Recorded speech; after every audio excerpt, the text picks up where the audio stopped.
All right, let's see if I got some audio. Sometimes it doesn't like to work.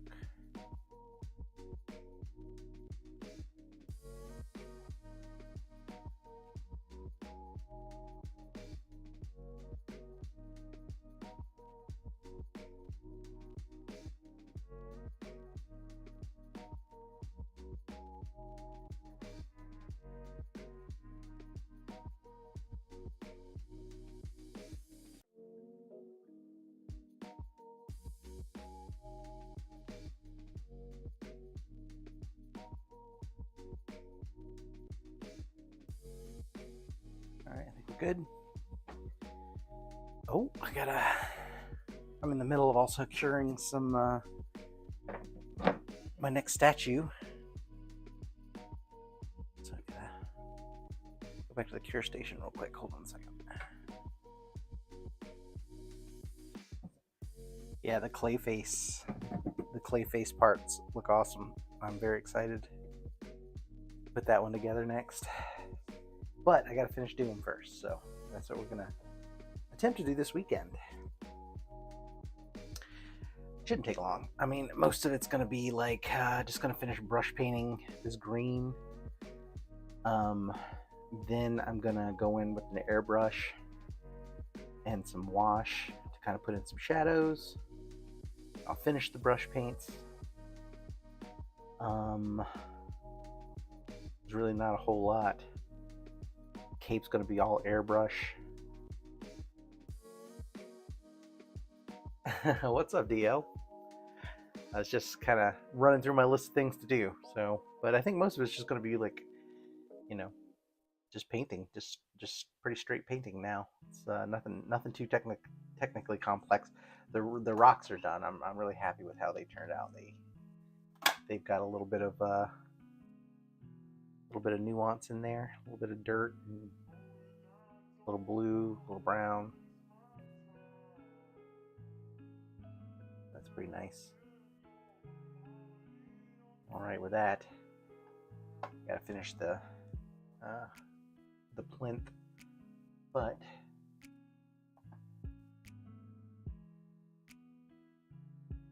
then I'm gonna do. I don't think I'm gonna do a wash over it all because I think it'll make it too dull.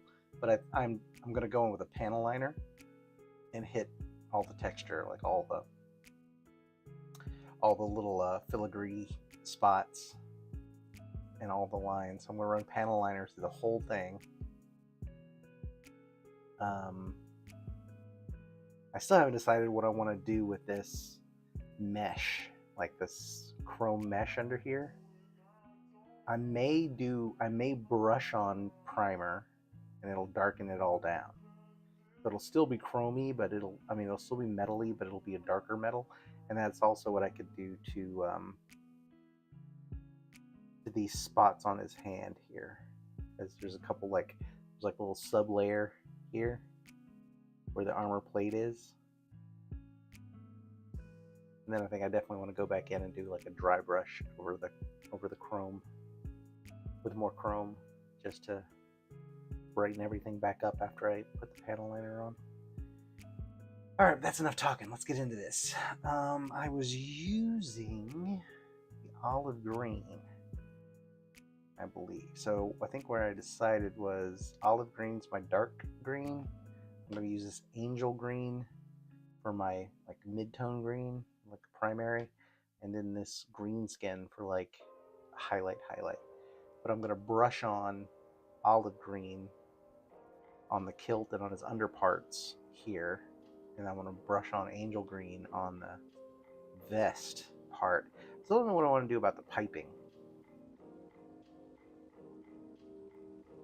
I guess I could probably I'll just make it the olive.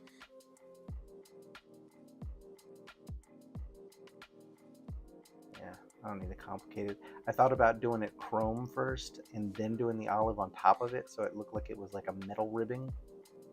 You know, like a metal kind of ribs. But that's too much.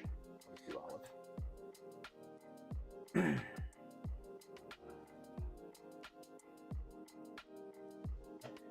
Put enough chit chat.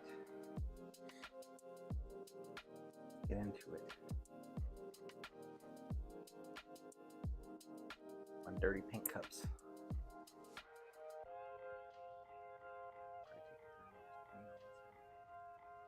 Do it before the next session. Like I said, now it should start going pretty quick now because all the hard part is done.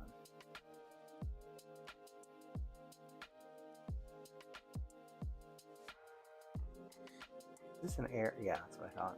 These model air paints that I'm using, I'm brushing it on, but it's just really thinned out. So it's like I don't even really feel like I need to add water to it. It's pretty runny as it is.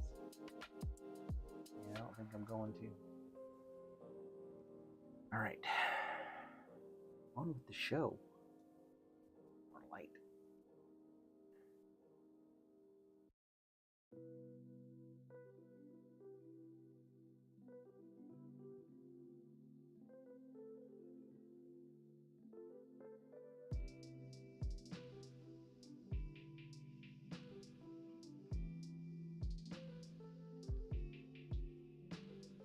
Thanks, DL. Appreciate it.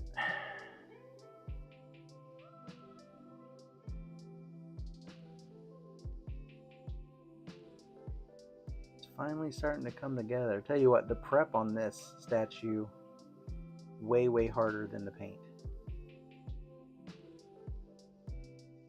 Well, harder is the wrong word. Time consuming. Way more time consuming.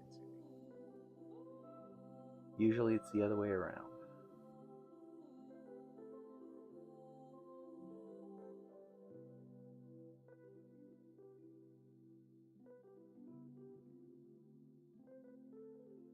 And his cape's still not perfect, but that I just can't bring myself to do it anymore. So it is good enough. Some of the inside seams didn't get sanded down as much as I would have liked, or as much as I should have done. But like I said, it was enough days upon days of just prepping and sanding.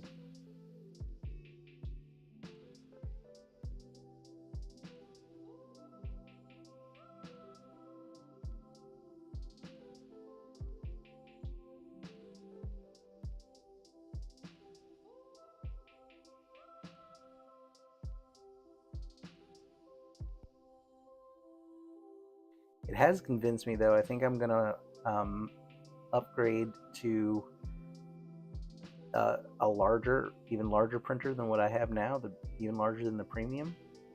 Because if I could have printed that cape as one piece, in hindsight, I definitely would have. Or maybe just two pieces or something. If I could have just split it down the middle and printed two pieces, that would have been acceptable. But was it like 6 pieces or 8 pieces or whatever it was? That's ridiculous. So yeah, I think I'm gonna look at upgrading. Either that, or maybe I'll get an FDM printer for shit like that. Maybe that would be a good reason to do it. I wouldn't want to do an FDM for for a base, like a whole base or whatever, because I just like the detail that I get out of with resin.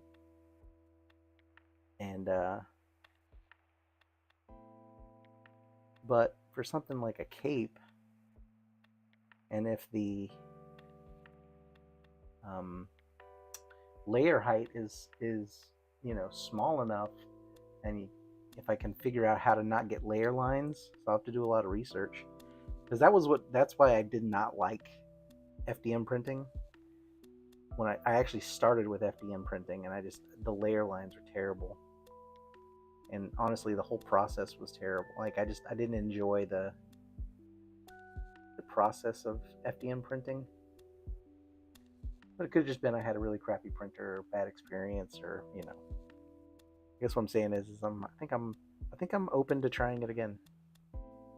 Except this time I'll get like a really nice one, and I'll do a lot of research. The first one I got was like a bare bones minimum kind of deal. I didn't know what I was getting into, so I got the cheapest thing I could get just to try it, and which is fine. It's like learning. It's like learning on stick shift. It's like learning on a manual transmission. You're learning how to drive. It's I don't regret it because it's a good thing to know, but I don't want to do it again. Pain in the ass.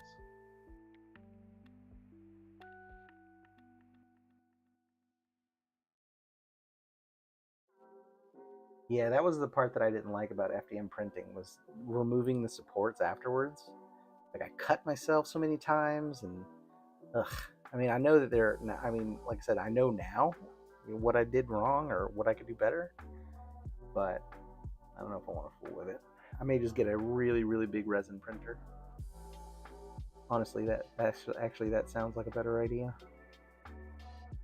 Because then I could resin print that cape in one piece. That would be dope. I wouldn't mind like that would actually be ideal because like you can orient it. I mean, you could really like screw it up with a whole bunch of supports, getting it to where you want it to be. But at least you control where the supports are, so you can put them in places that are easy to reach. When you go to sand it. So when you sand it down, it looked like nothing happened. So just like very, very minimal, forethought, and you could have a really nice print as a single piece.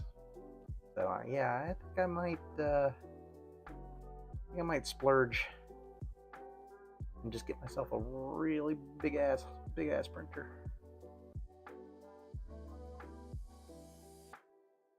And I can print, and instead of like individual body pieces like I was trying to do, like this thing where I tried to like a dumbass, I was like, oh, I can replicate the texture. No, I can't. That's impossible. That was a dumb idea. So I can start printing whole big chunks like this all the time, um, instead of separate pieces. Now, sometimes doing the separate pieces is good because you can orient pieces so that you get less support damage. So sometimes having separate pieces is a good idea, but I think I'm reaching the stage where I just want the convenience of everything being printed in one piece, big as shit. I'm not as intimidated. I'm not as intimidated by it anymore. I used to be.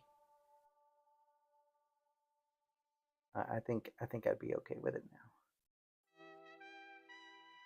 Because this is the last cape I want to ever put together.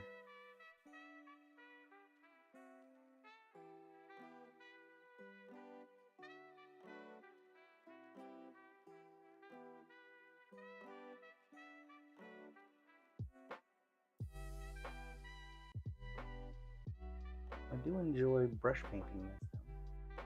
Make sure to get it for the tears. Yeah, right. I did just order like a whole buttload of resin from Anycubic. Actually, it was a really good deal. I got them for like $20 a bottle, like 19.9 something a bottle. I don't even remember exactly what it was, but I got like 6 of them. So, oh, and I finally finished printing Clayface, and I don't even want to think about how much resin I used, but I went through a lot of resin.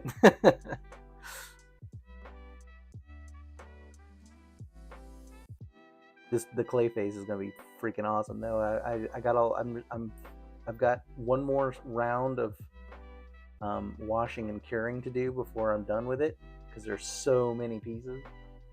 But it should be pretty easy to put together because he's kind of slimy and goopy, so it'll be real easy to hide the seams and little support marks and stuff. I can just basically kind of goop him up with resin drops, so that'll make it pretty easy. And yeah, I'm just looking forward to putting it together because it's going to be freaking huge and awesome. And I went with the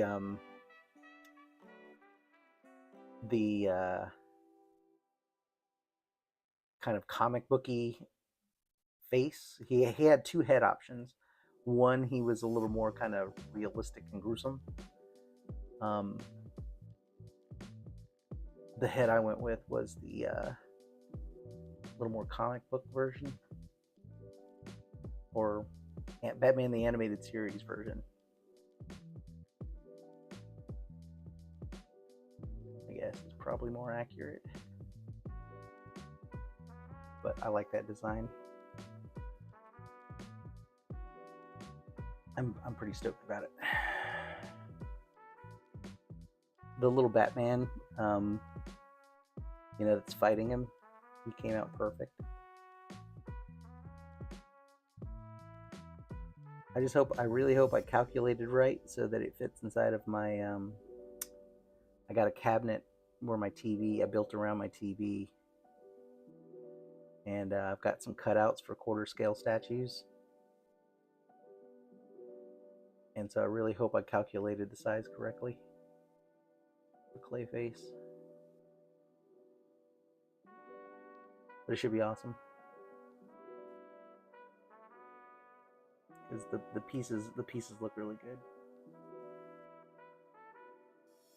Oh, I gotta do brown leather on that. Alright, so I'm just gonna have a fun day full of base coating stuff.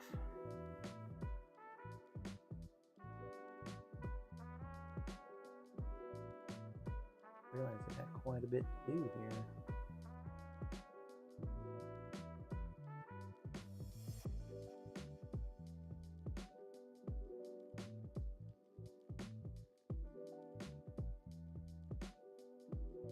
But at least he's finally starting to feel like I'm making progress. Man, all that time spent prepping, I just didn't think I was ever going to get here.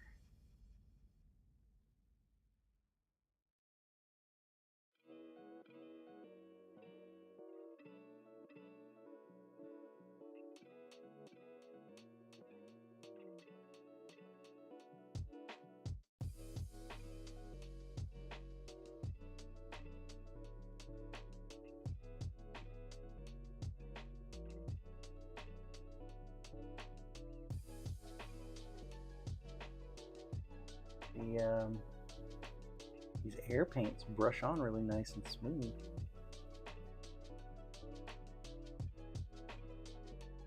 Look at that.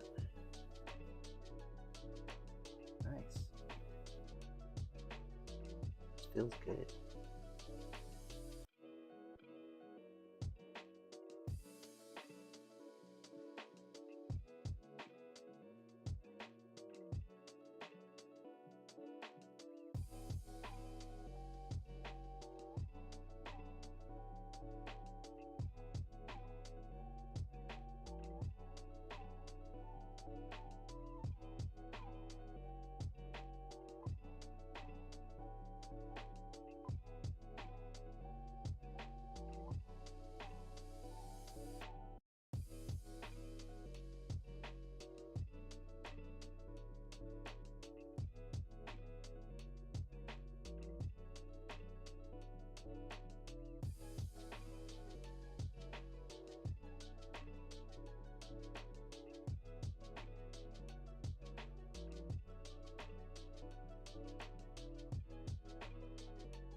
Hard to tell if I got that in there or not.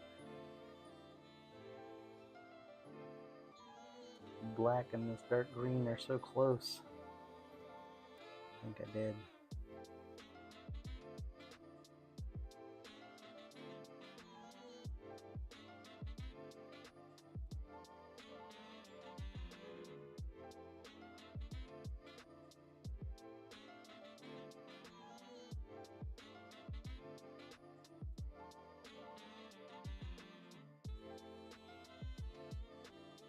Oh yeah?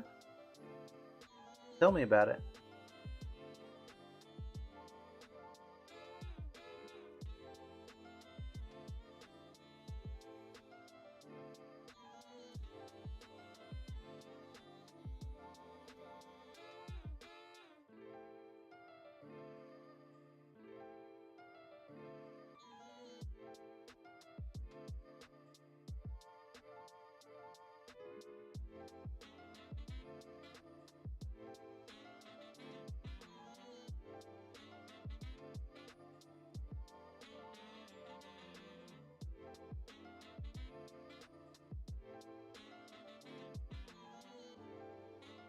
I might have to do 2 coats.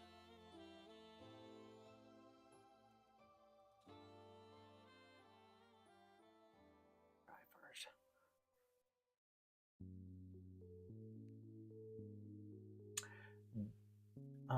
Gundam? No, I never. I didn't. I never got into Gundam. I don't. I never did. I mean, it seems like it would be right up my alley, but I don't do Gundams. But go ahead and tell me your idea because I enjoy the artwork of the Gundams, but and the the suits and stuff. I think all that's cool. Like I said, it seems like it would be right up my alley, but I've never actually sat and watched um, any of the shows.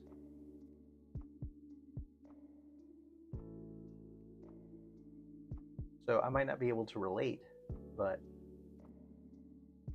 if you're excited about it, I'm excited about it.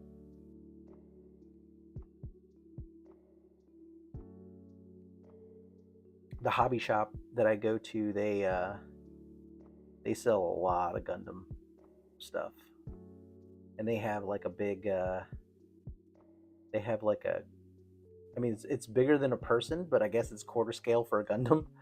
Um, I mean it's got to be 10 feet. They have like a big one in their shop. It's really cool.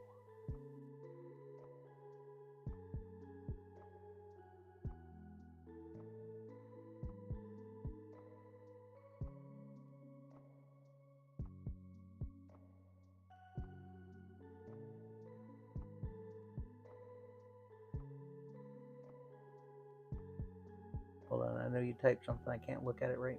I'm in the middle of this. Hold on a second. Let me get a good stopping point. I'll lose my place.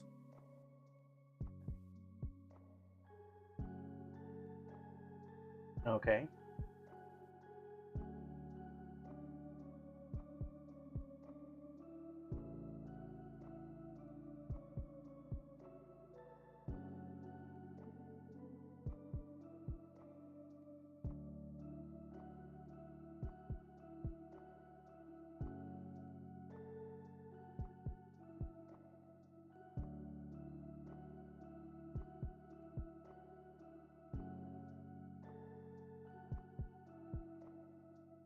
The pilot has 12 scale and the gun on the quarter scale.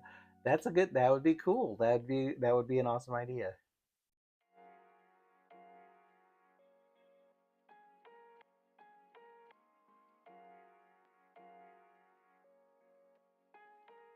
I like those kind of combos. Where like the ones Wicked did with where they had like Bruce Banner and the Hulk together, and they had like Iron Man and then Tony Stark outside in his suit, and he's kind of together. I like those kind of combos.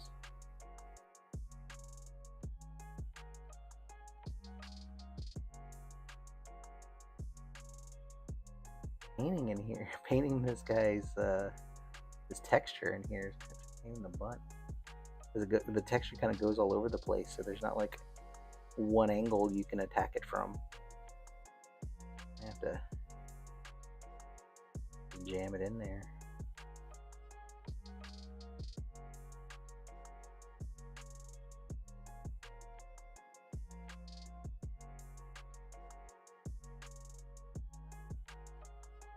Yeah, I think that'd be a cool idea.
What statue? What are you working on right now? DL. I think you told me, but I forgot. Sorry.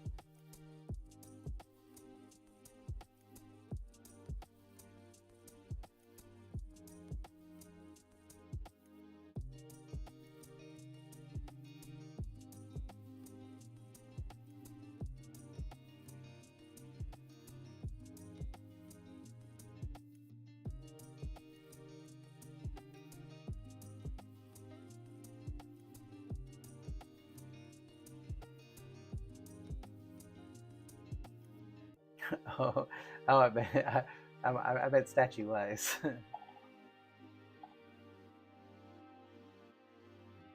What's your project? What you got on the bench?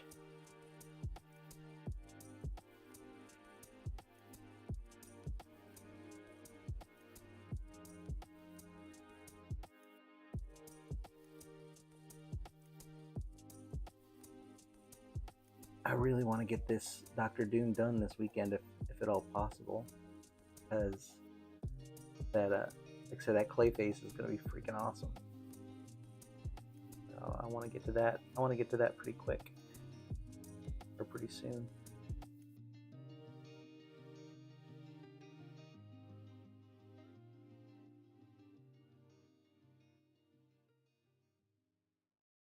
Oh, the Killmonger versus Black Panther. Yeah, yeah, that's cool.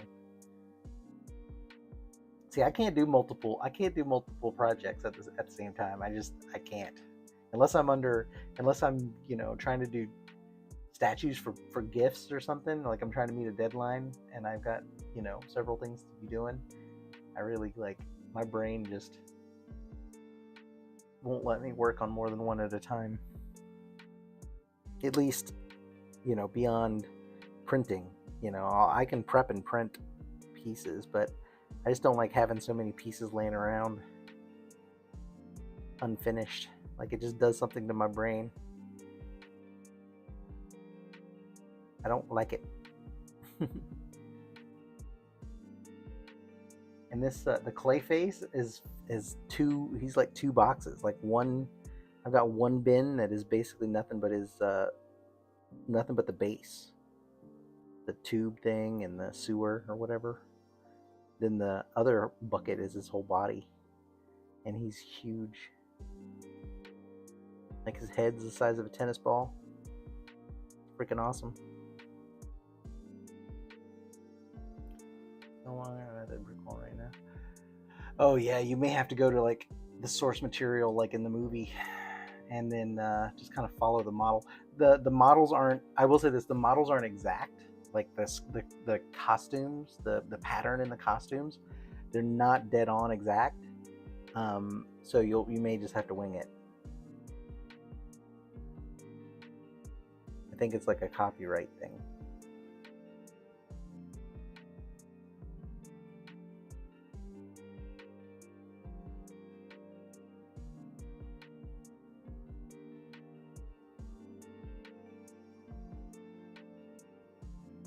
I guess it's like fan art if there's a little deviation in it or something. I don't know exactly what the rules are, but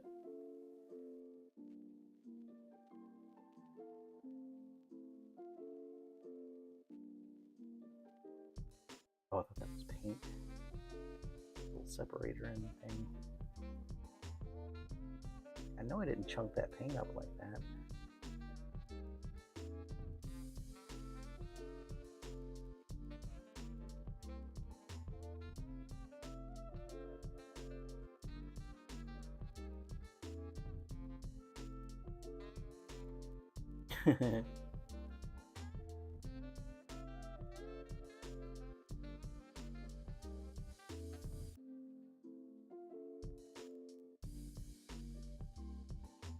Might branch out and do some Dragon Ball uh, statues one day.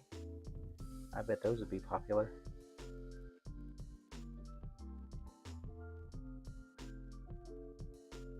Again, not really my jam, but eventually I'm gonna run out of Marvel and DC characters, so I'll have to branch out eventually.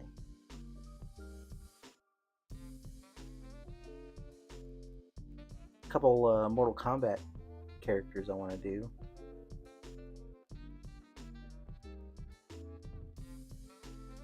And some Transformers and like, you know, classic 80s cartoon hero kind of stuff. He-Man and Skeletor and what have you.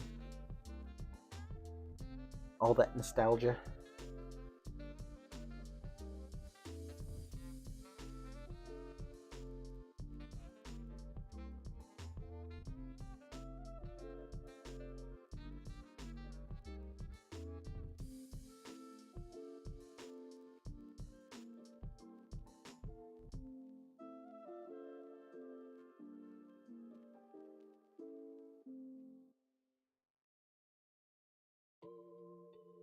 Oh, hey, well, I appreciate that, DL, but no, not right now. I got enough in my archive.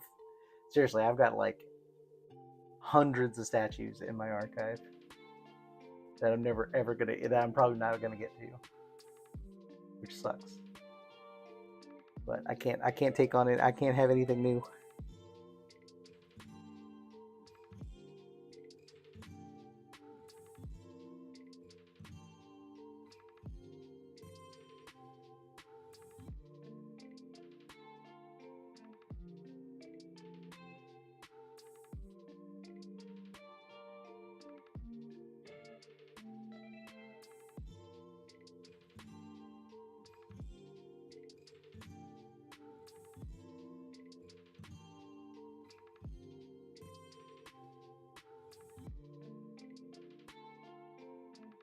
I enjoy this part of the process, the base painting. You know, the brush. It's very cathartic. You know, it's like you're focused, but you're not focused. I mean, is that the right word? You're focused, but you're not concentrating, or you're concentrating, but you're not focused. Something like that. Basically, all I'm saying is you get into a little flow, and it feels good. All this is going to be underneath his thingamajig.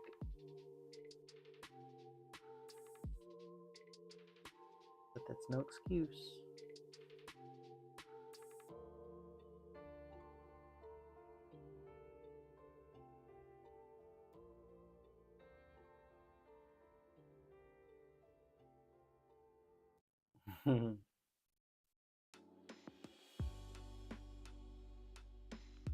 do do do do.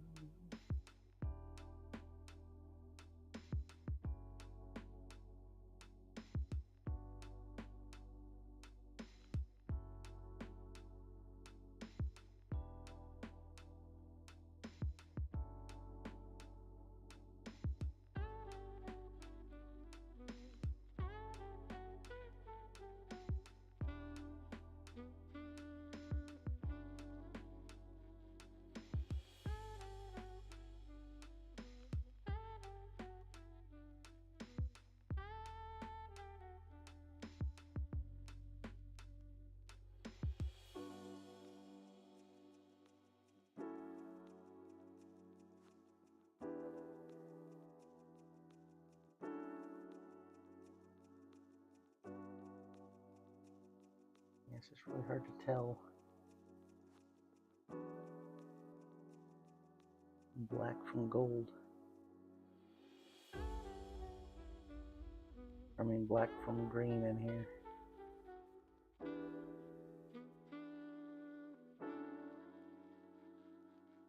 I gotta go back and put in all the little gold accents. That's gonna be cool. Yeah, this is actually gonna be I think this is gonna be a pretty good statue.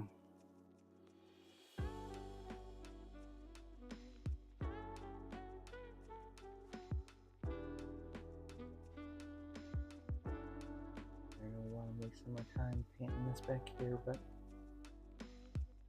just in case it's seen,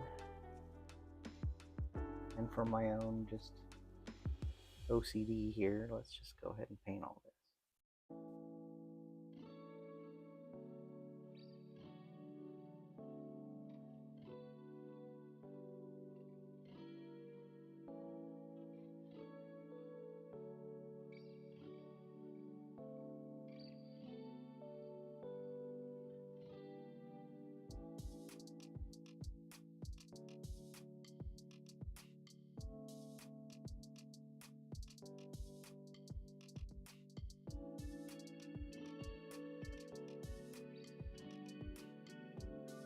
Yeah, nobody's gonna see any of this. Bobby, stop painting it. I can't. Gotta get around up in that hole.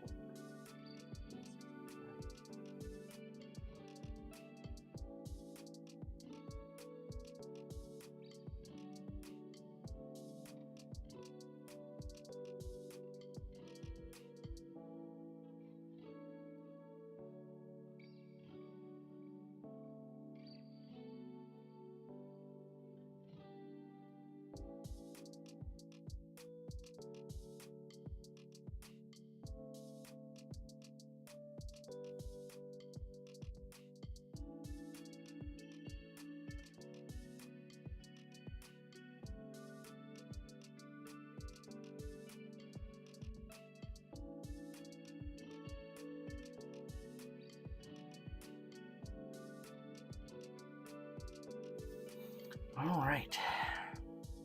We're gonna hold this. Try not to handle the chrome so much. Sometimes I don't have much of a choice.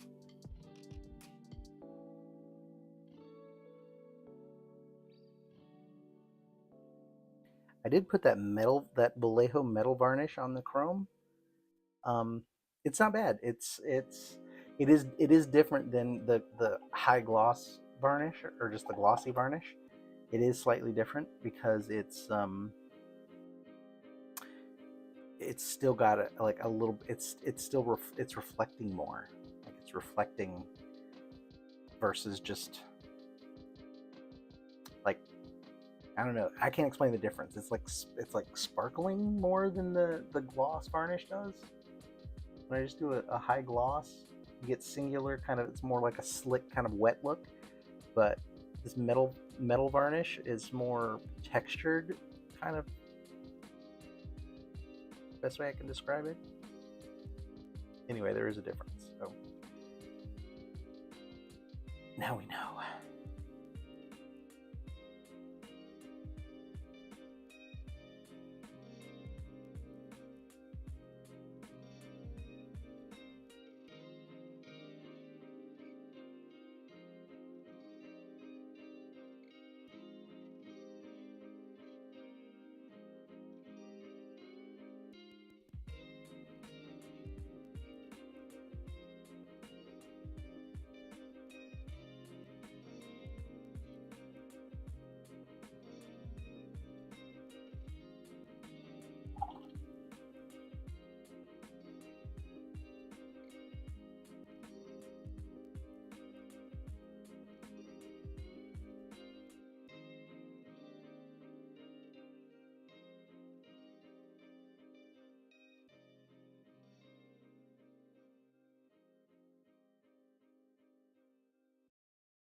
Well, you didn't miss much. I'm still just painting.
Um, I'll do the base coat on the skin tone first. So I'll do a like a brown rose or whatever pink or whatever base tone you're gonna do, and then I usually will do like the mid tone with the airbrush. Um, and then I like to use like barbarian flesh for male characters or just you know darker skinned. Gives it a little bit of a, I don't know, peachiness. Anyway, regardless, whatever you're gonna do for your midtone, and then I do a varnish. And I usually will do a satin varnish. I like the way satin picks up light a little bit better. Some people do a matte varnish, but yeah, basically you have to varnish it as you go. Like between each wash layer, you got to varnish, or you kind of reactivate washes. Which is not good. Um, so yeah, you have to varnish between all your layers when you're doing a portrait. Doing portraits take a while because, like I said, you're stopping and varnishing in between each layer. So it's a bit of a process.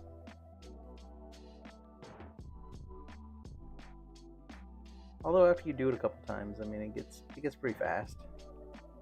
I do it now without thinking about it.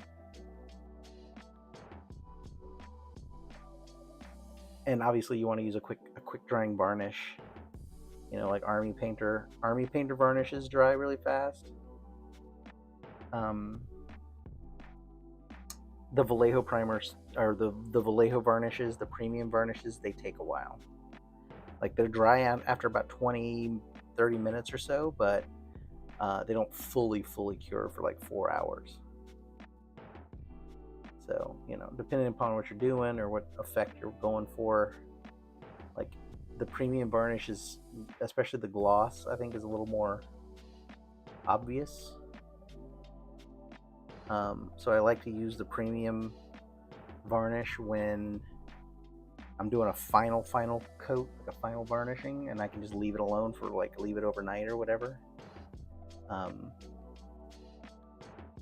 That's when I use the premium varnishes.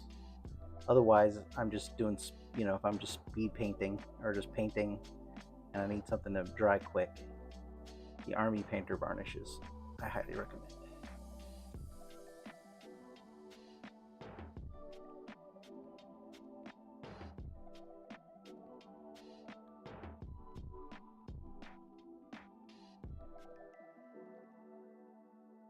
Nobody's going to see back here.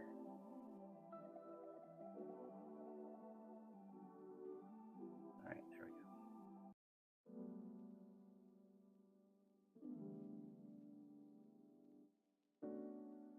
we go. I want to do these rivets. No, I'll do those in like a gold.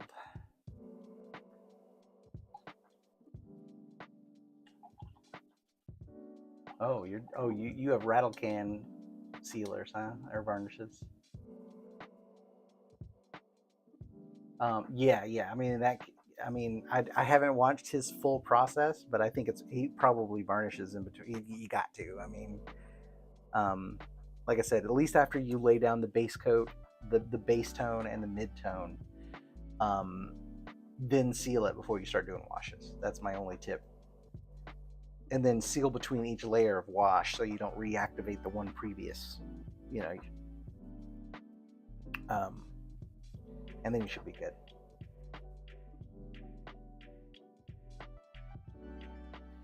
All right. Oh, I need to do the inside of his in here. While I got the olive green out.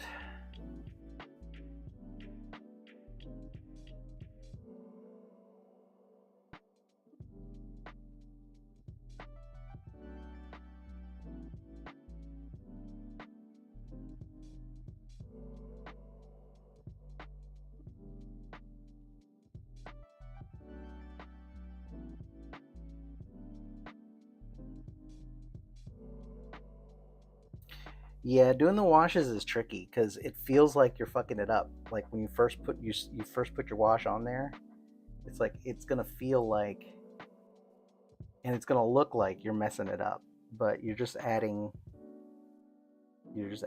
to it, and you know it. You have to trust the process because like the yellow, like a yellow wash, will kind of correct the red wash. Sorry, I'm stuttering. I'm sitting here trying to concentrate on this.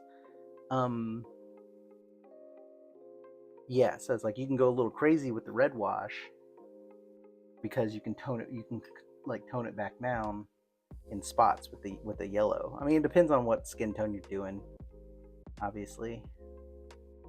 Um, but yeah, you just kind of have to trust the process because it's gonna look jacked up when you start putting washes on it.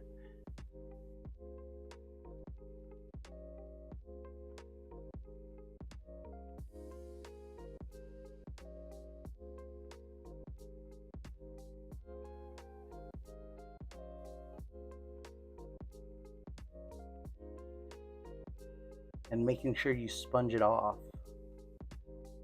especially the blue wash. You don't want that to pool. The red wash you kind of do want to pool in certain places because that's going to kind of give you some pockets of color, at least on like Caucasian skin.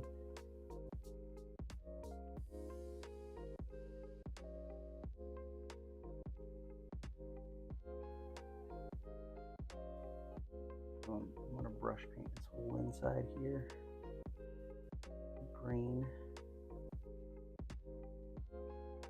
up to the lip, and then the rest I'm gonna airbrush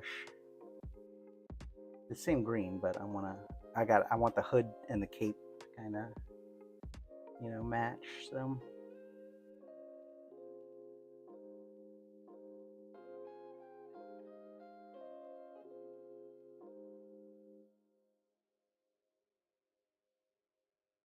I still don't know what I want to do with this inset band here.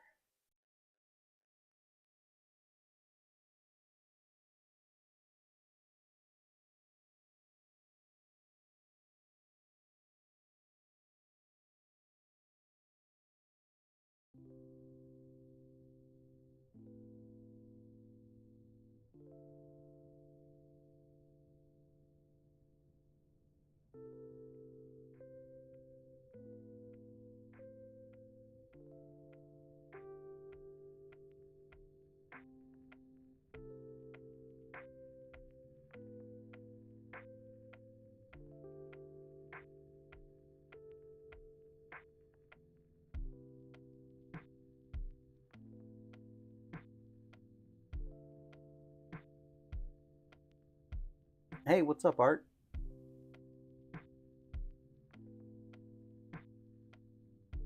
Oh yeah, it's for all skin. You know, it doesn't matter if it's just on the face or not. I mean, the same technique applies.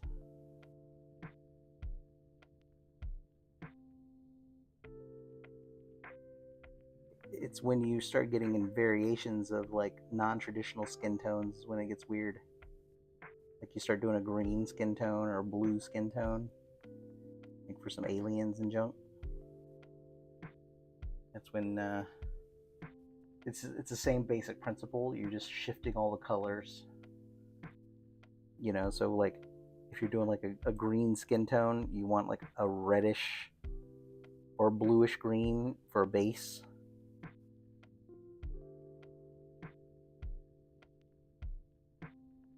And then it's like the color just shifts, but the saturation in the tone stays the same. So the technique is the same. Just on a different part of the color wheel. But that's fun. I like having a little bit of a challenge sometimes.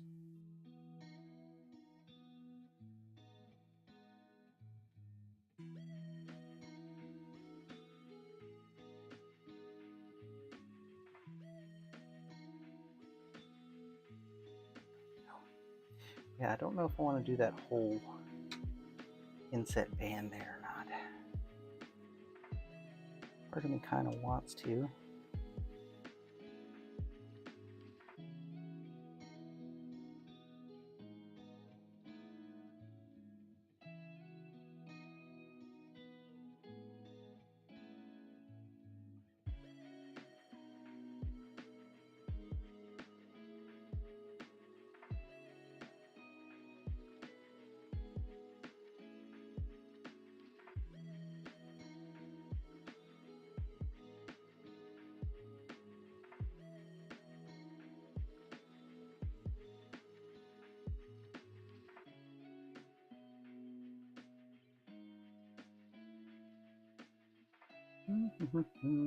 Oh, sorry.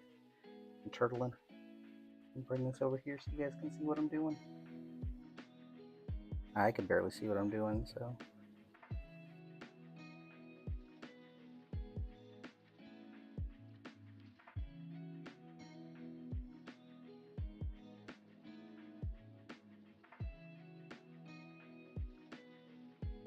The hardest part about painting down in here with the long brush like this is like if you push down wrong, you push down at the back, the tip points up, and then it hits, you know, spots that it's not supposed to hit.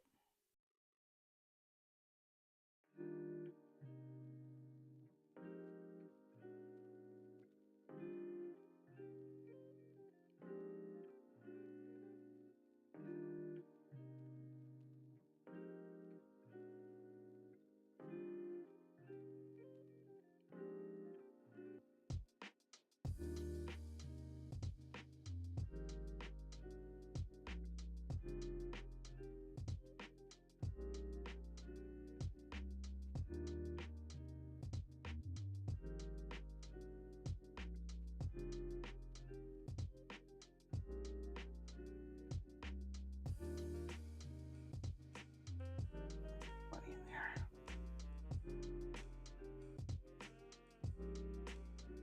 Hiding from me.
liquidy for a second. Let me try this out.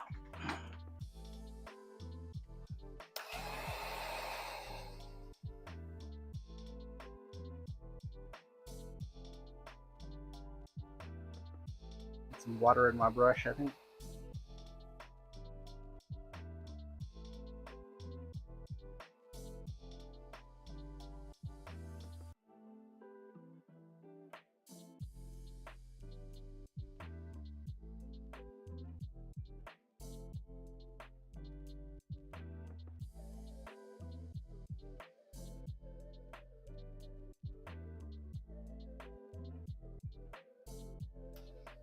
Go.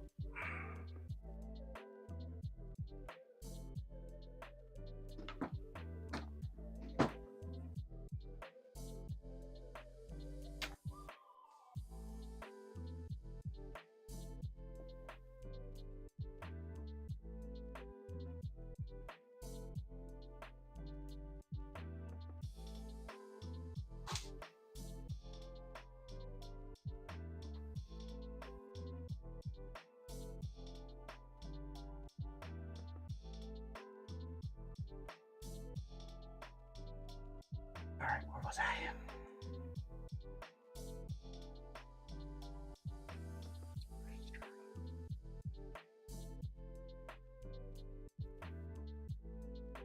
Yeah, these air paint. This air paint is already plenty of moisture in it. I don't need to add any water.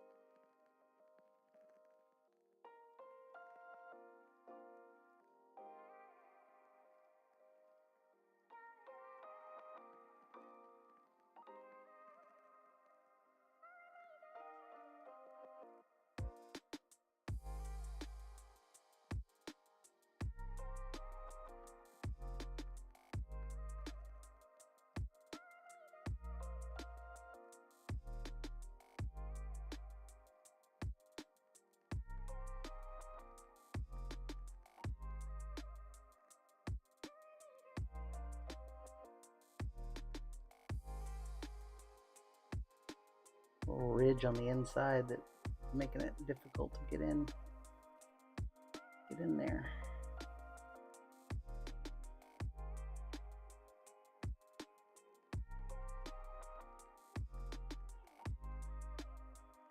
All right, there we go.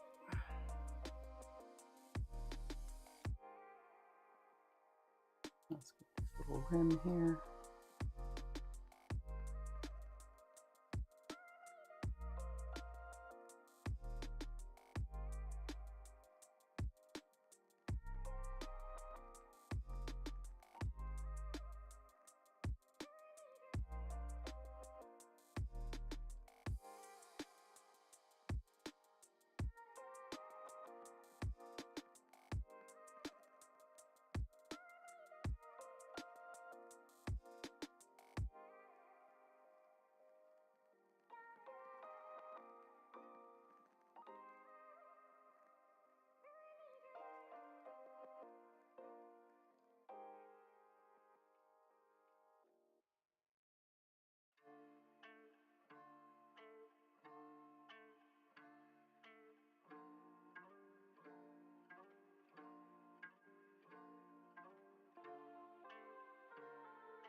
I don't think I want that inset to be brighter. I'm gonna go ahead and do it all olive. I'll paint over it later, I can.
Alright, and the rest of that is going to be airbrushed.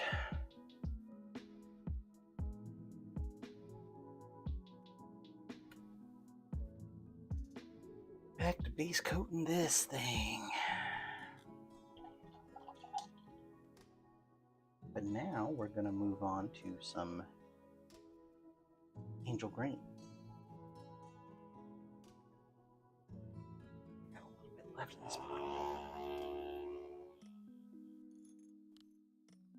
Shake it down.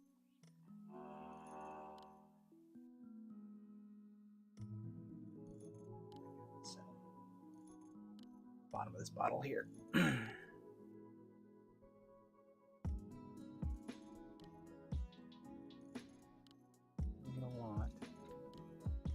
ahead and load it up.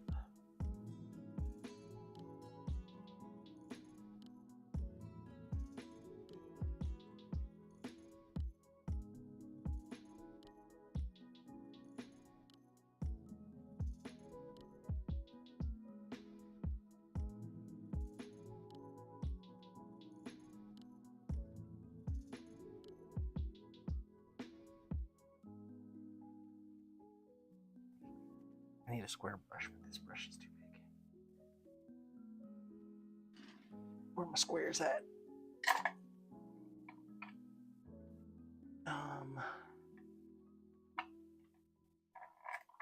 Let's see.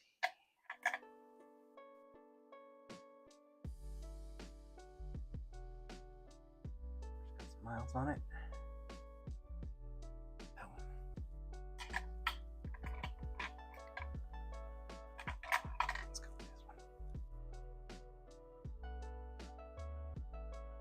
Oh, I like this one even less.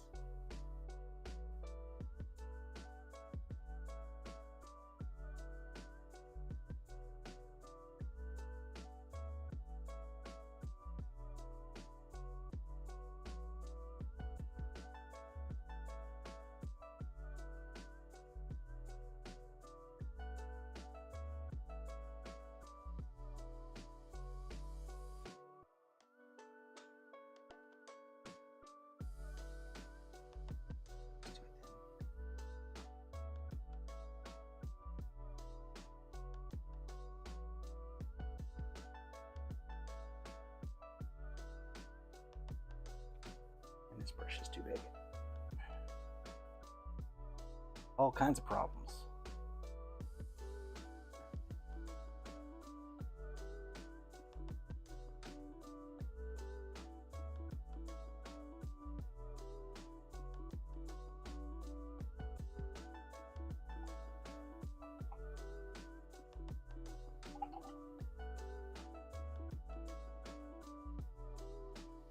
All right, one more time. This is probably an appropriate size brush.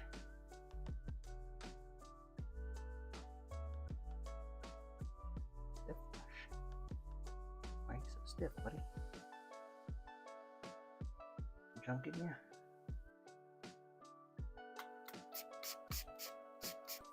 Give a little spritz of alcohol on your brush. Helps dried paint in there. Break that up.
smaller round brush.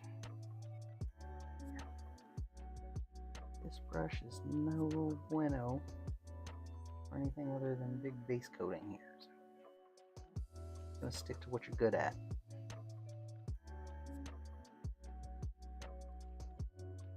And nobody's gonna see any of this. It's behind the cape case.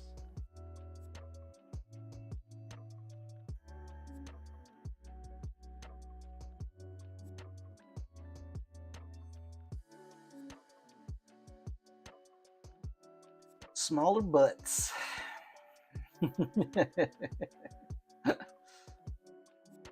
I do love a good hand tool. I haven't used my Dremel in a long time.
With the round brush.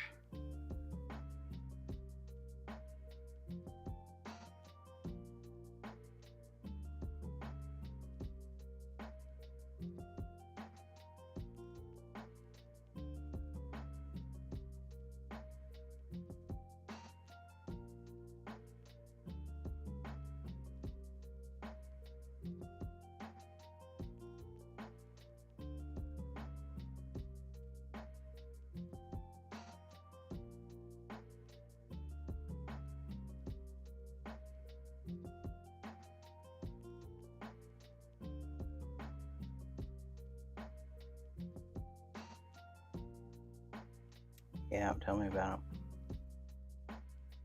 For that little hand grinder, that little grinder pen that I have, I found that it's like doing like little mom and pop hobby shops on eBay is the way to go, because they have stuff in stock usually, at least until, you know, all the tariffs and shit kick in. So I'd say for a few more weeks we're probably good on supplies. A few more weeks in the States, but then after, I'd say probably about a month, things are going to start getting scarce.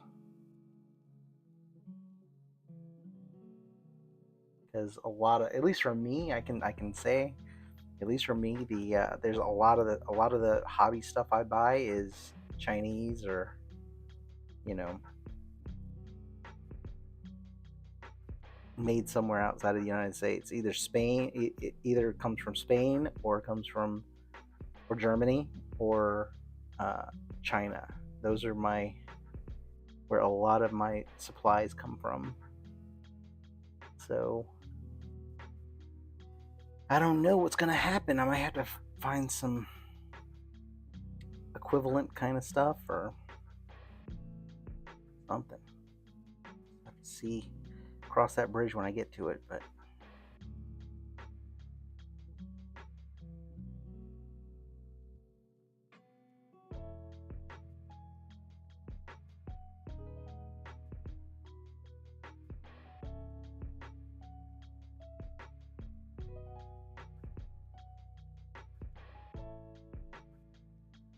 let's switch to the round brush.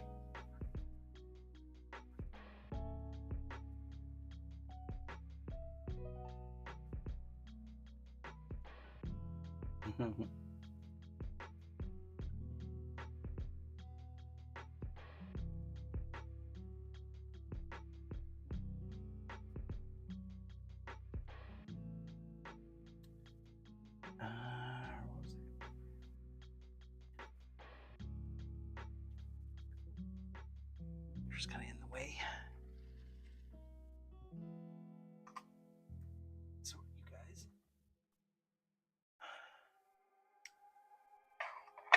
talk to my dry brushes. All right.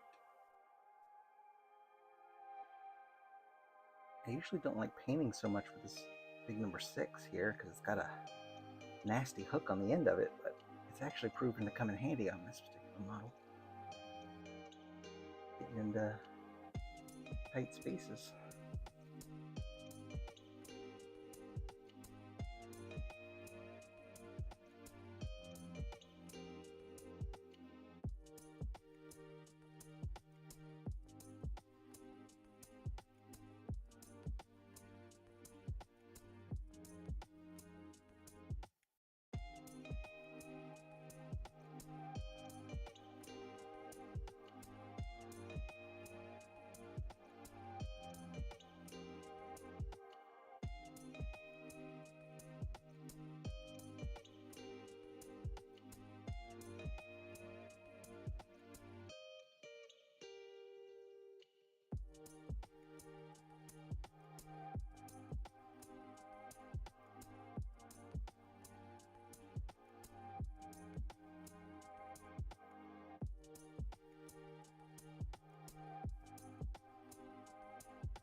Yeah, it's starting to come together.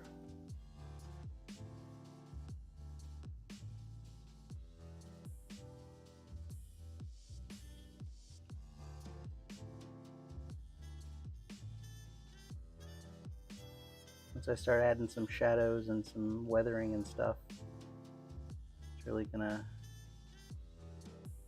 tighten up.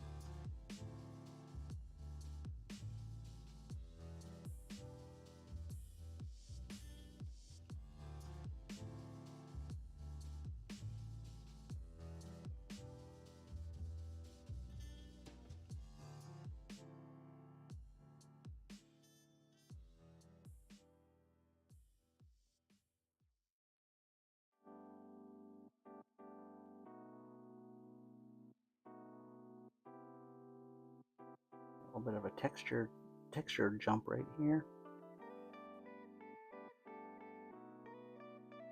It's underneath the scarf thing, so should be able to hide it.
I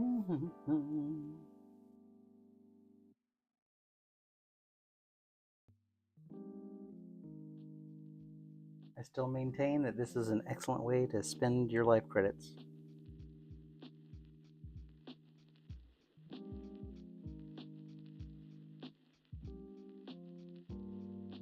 In exchange for experience.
Water on my brush. The downside to using this big number 6.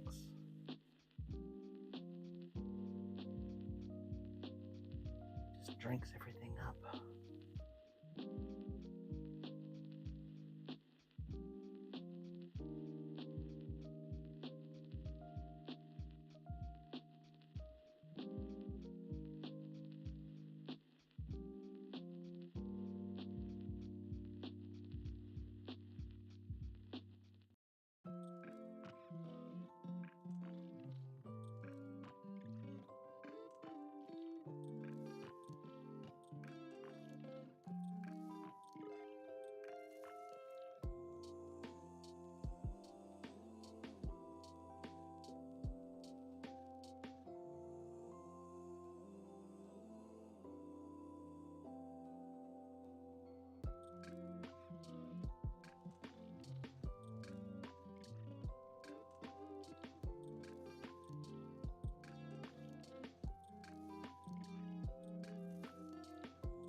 Yeah, now once I go in here with some wash in these little low spots, this is gonna look really nice. I can start to see it now.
I think I'll do the, and I think I'll mix the varnishes on this too.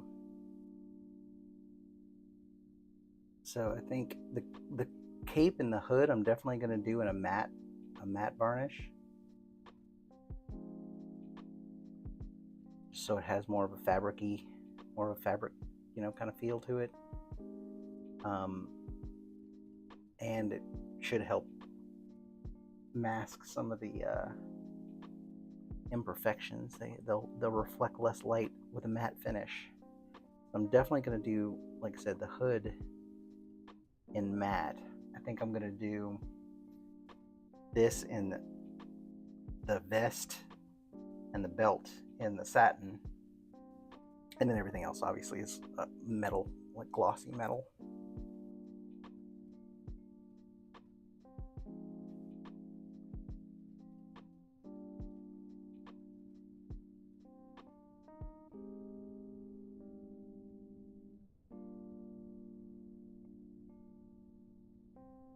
Yeah, I think that's going to be the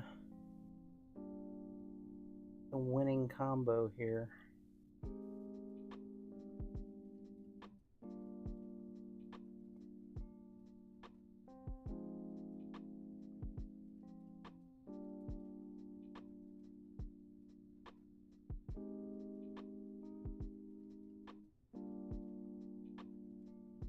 Underneath his little medallion things.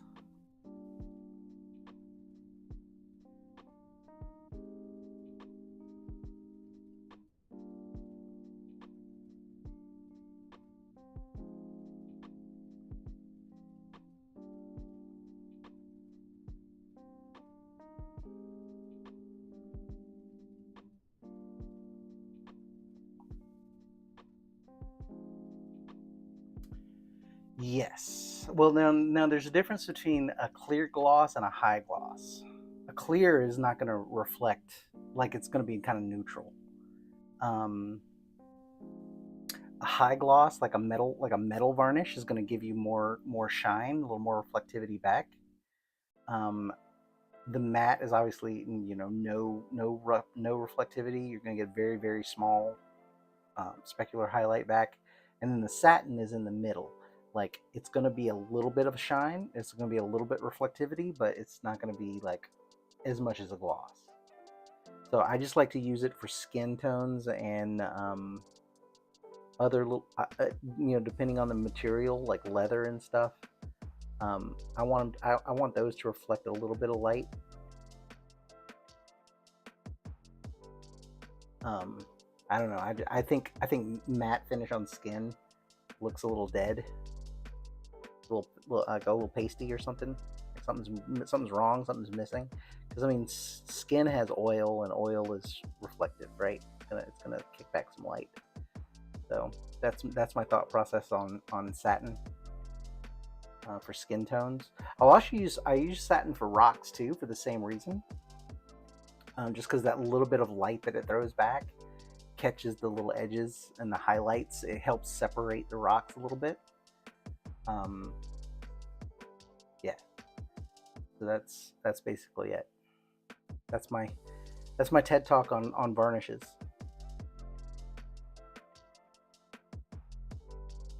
But I don't even own a rattle can varnish. I don't know what that's like.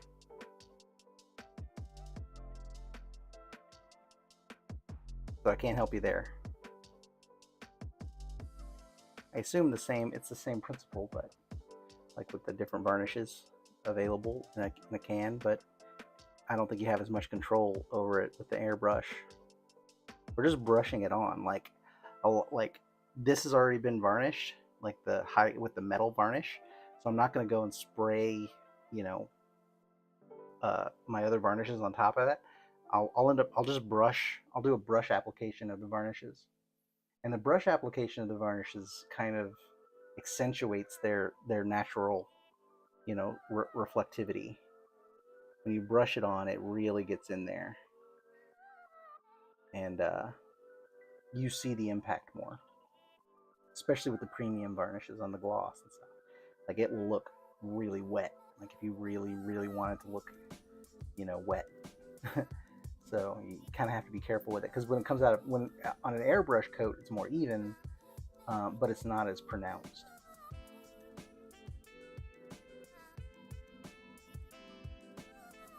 That's been my experience with them.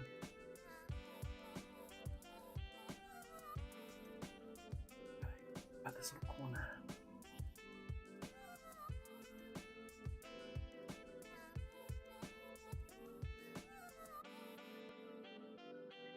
My brush is a little too saturated. Having to shovel paint with it now. Yeah. Time to change out.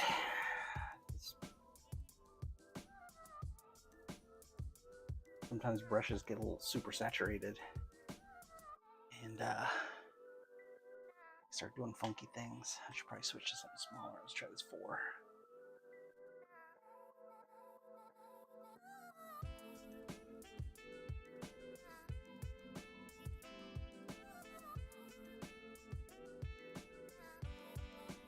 I need to buy some new brushes. Been holding off. Probably about time.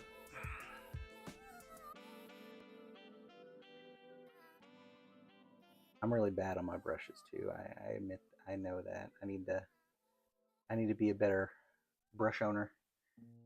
I do not take care of them. I just jam them into places and get the bristles all screwed up.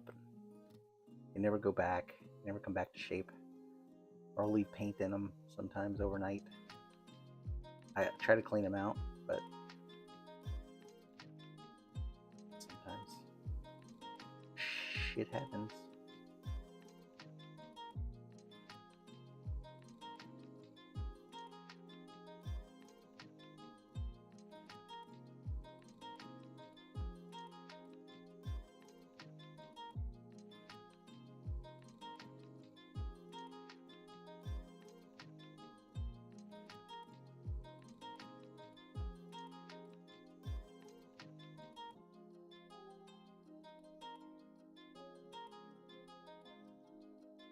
All right, it's starting to look like something. Add a second to dry. A quick health and safety break, and I'll be right back. Gotta do a second coat on that.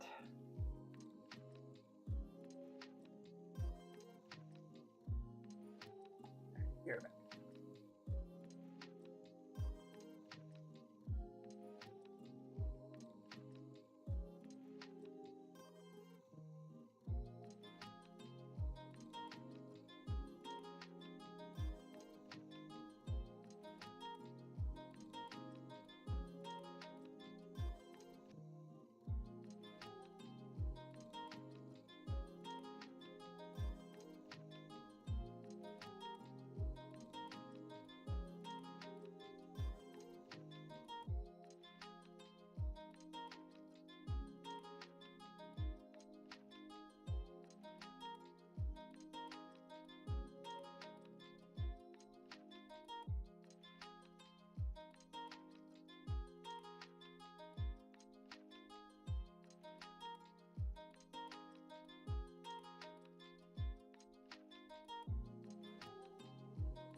All right, I'm back.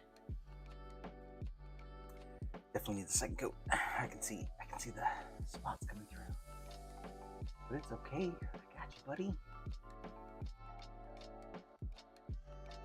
This angel green is viable.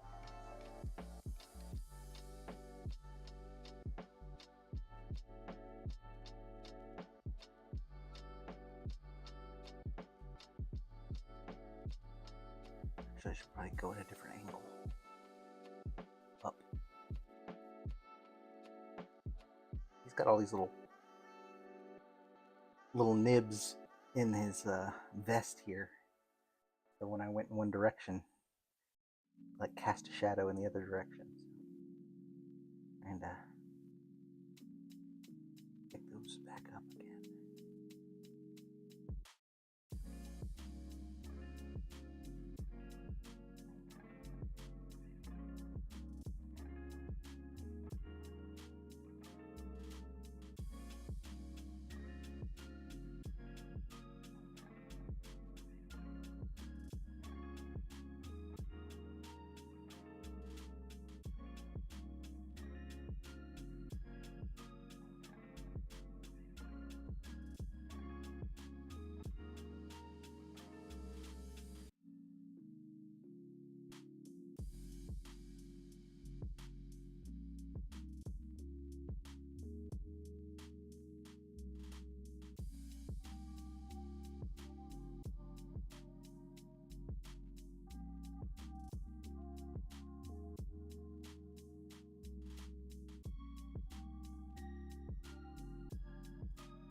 Big.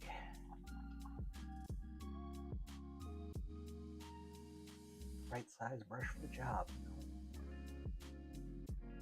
I moved my mic. Sorry.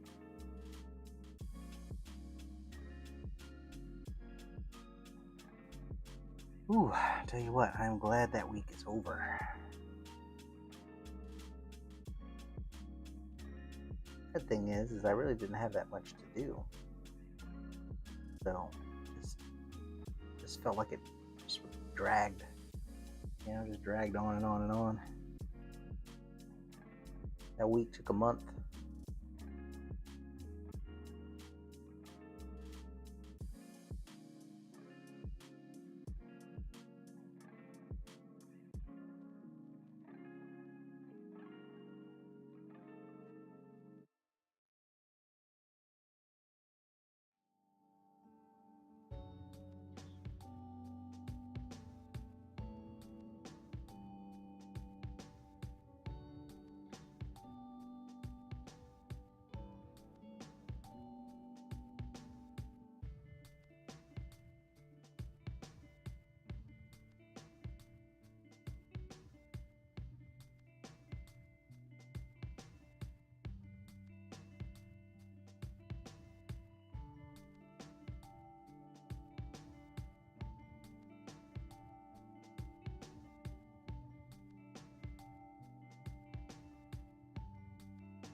Yeah. Works good. Like I said, it was just had a bit of a slow week this week. Gonna pick up next week though.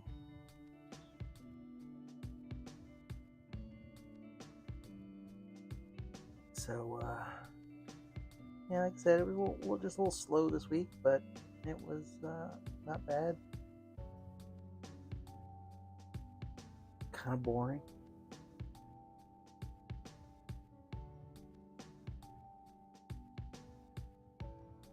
But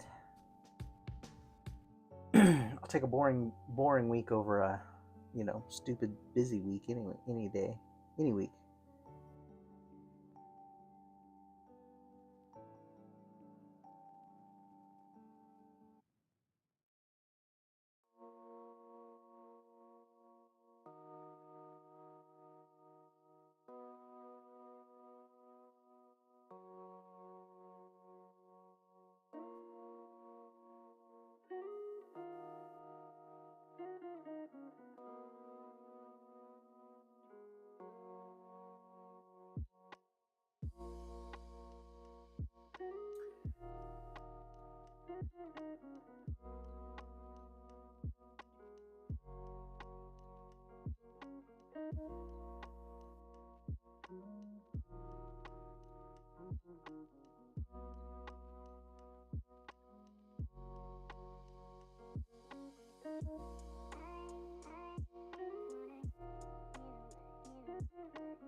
That's true. Absolutely. It's better to be doing something, even if it's only half capacity.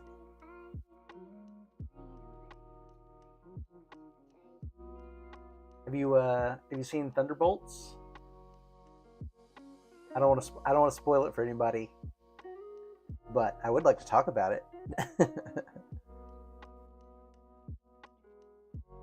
I'm gonna give you a chance to jump in the chat and tell me no spoilers if you're really, don't want me to say anything. I'll give you a few minutes.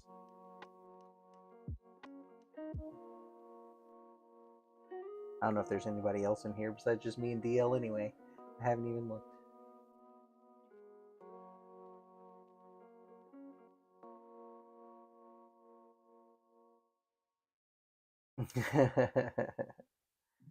Well, I know, but I don't want to. I don't want to spoil it for you because this is one of those movies where it's. I want you to. I want you to enjoy it to its fullest.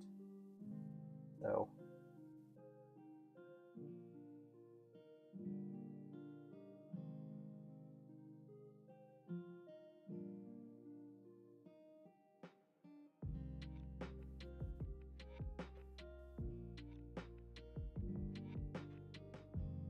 Oh, okay. You're gonna wait. All right. That's cool. That's cool. Yeah, I had a nice movie room, um, in my den area. Well, I mean that's what I turned into the movie room, and then my mother-in-law needed a room to stay in, and that room has its own bathroom and stuff, so it just made sense. It was originally built to be kind of an in-law suite anyway, so it was kind of big. And so anyway, I had to take out all my theater stuff, and then I never put it back in because during that time I moved into my studio, and I basically built the perfect room for myself,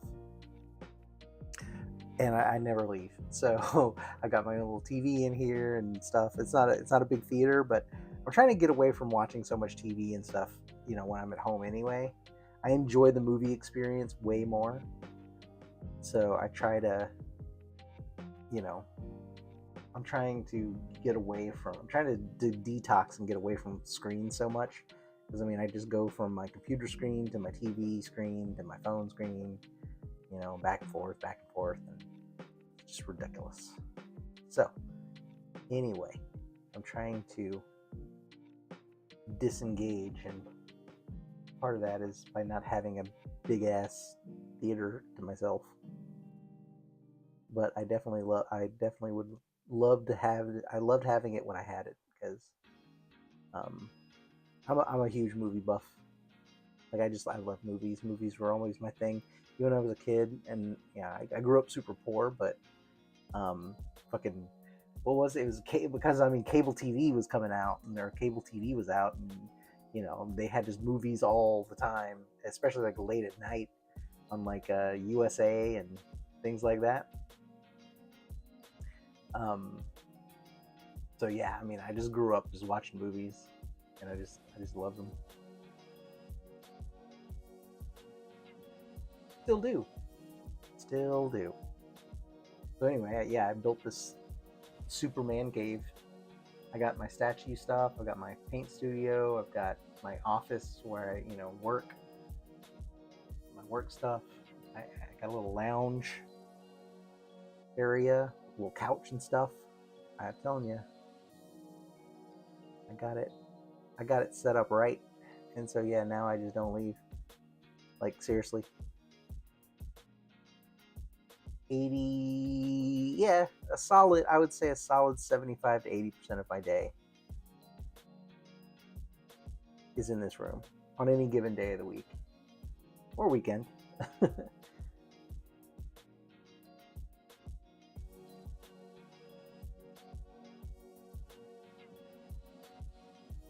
Yeah, yeah. Skinamax. That's funny. I think it's funny too how things like that is like a, you know, I know exactly what you're talking about, and it's not like a regional. It's just a cultural thing. Like it's not a regional thing. Everybody knows it. It was just like if you were alive at the time and you know what that is, you know it. It's pretty amazing, and that shit spread without the internet. Like we didn't have interstate communications with other young people, at the time.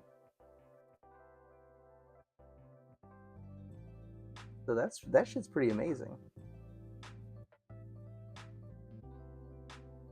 When you think about it, just culturally and so. Anywho, it's starting to grow a little chunky now.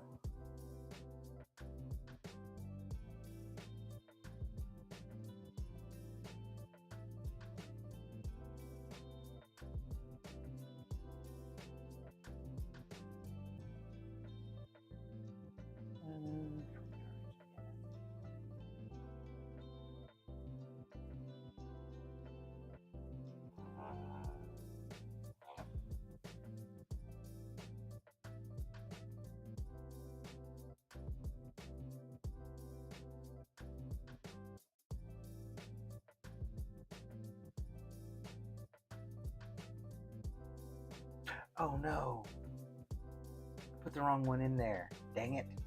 I meant to grab angel green. I grabbed the olive green. Ah, well, that's a wasted cup.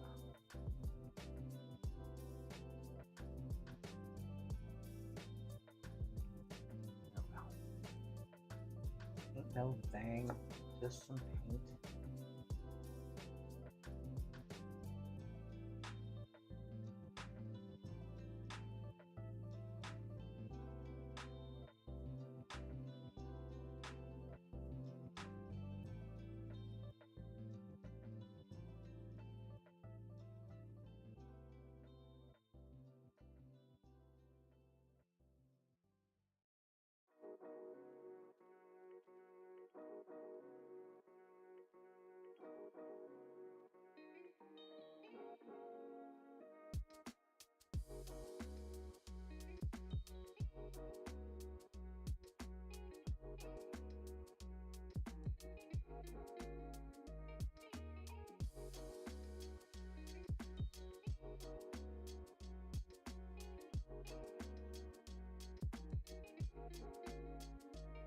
Yep, this is gonna be cool.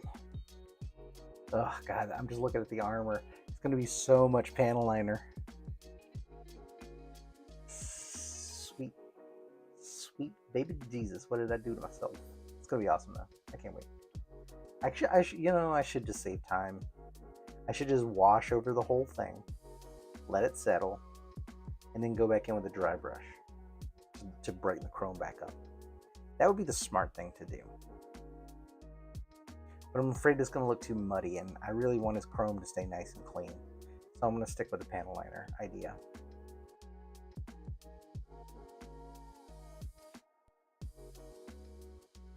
Yeah. That way I can control it a little more.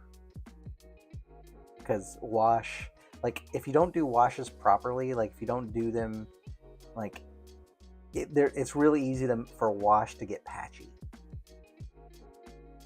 Like parts of it will dry before other parts, or if you overcoat it, like if you can't like go back. Like, once you get it on there, it's on there. Like you don't need to go back over it. If you go back over it, you're gonna make it darker, and it's like then then you're screwed because you have to make everything the same darkness. Anyway, so that's why I don't think I want to do like an overall wash on this armor, because I want this to be, you know, pretty shiny and tight. This isn't like battle worn armor, you know. He's like triumphantly pointing something. I don't know what exactly he's doing, but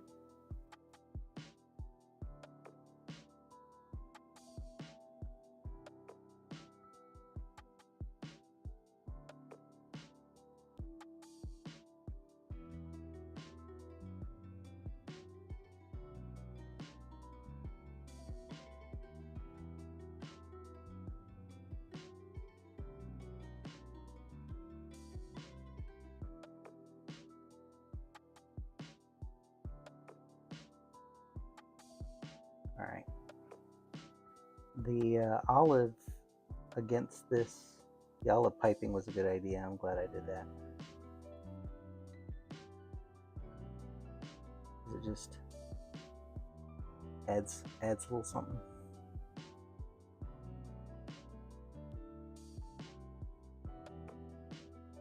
All right, let that dry. While that is drying,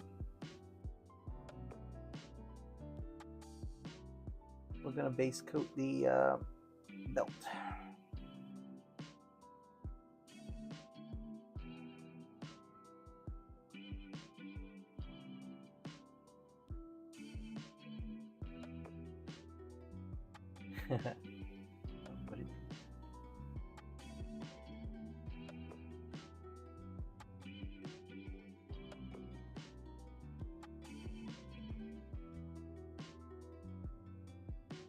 Alright, what was I doing? The belt.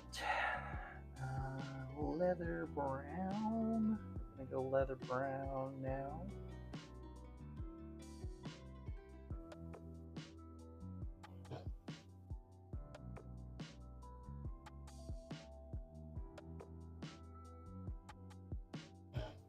And the trick to doing leathers is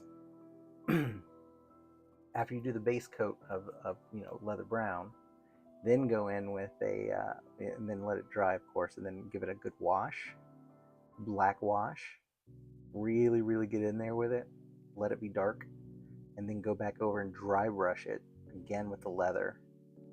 And if you really want it to like pop, you can go with something a little bit brighter than the leather brown, something a little bit warmer, and give it like a top edge dry brush, and then it looks beautiful. I think we did a bunch of feral ass latchkey kids running around, riding our bikes till the street lights came on, running amok.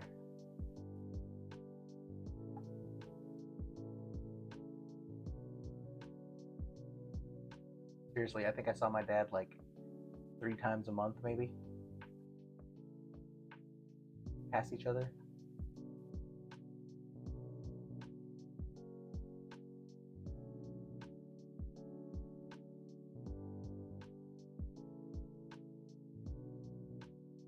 Yep, definitely drink out of the hose.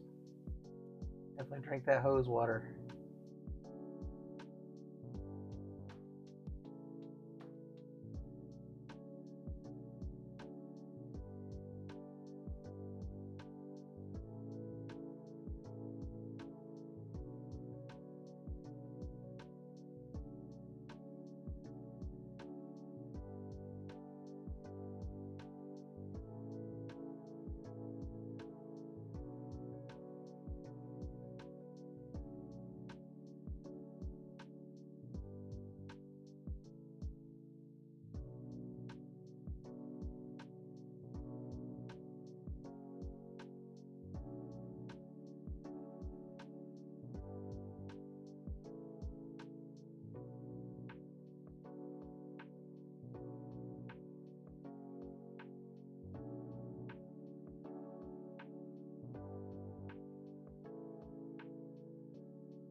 This leather brown looks super bright and yellow right now, but it won't when I'm done with it, trust me.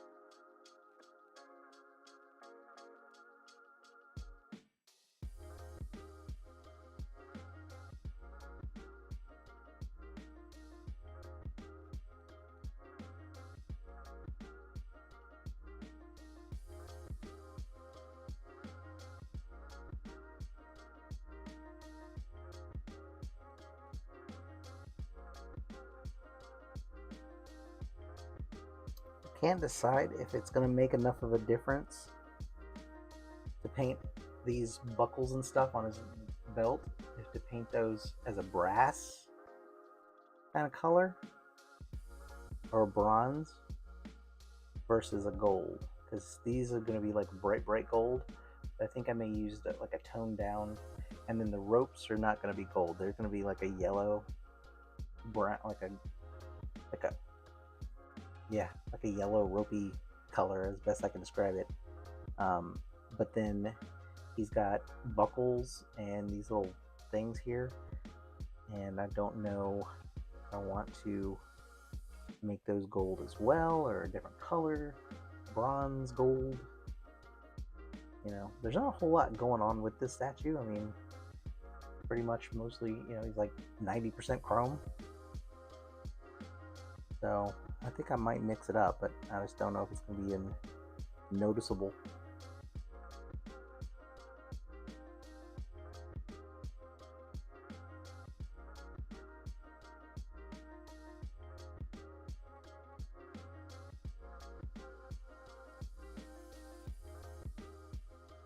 I'm going to need a second coat of this.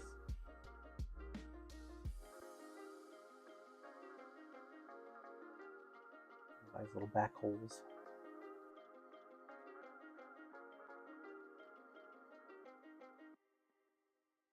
And not to touch the visible spots so much, especially because I'm prone to tracking stuff around whenever I'm touching stuff. And knock that shit off.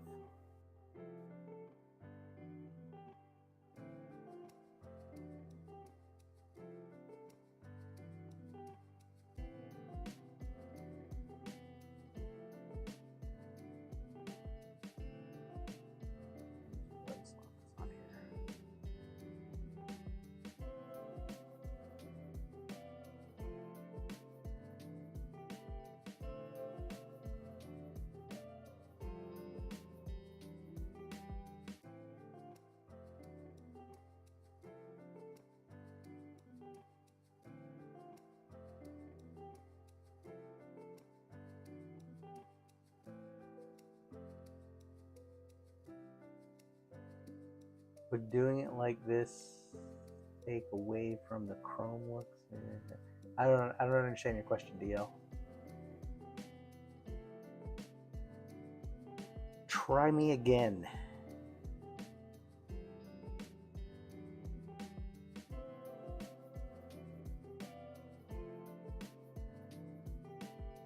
But hold my breath. I find that I hold my breath for no reason. I don't know why.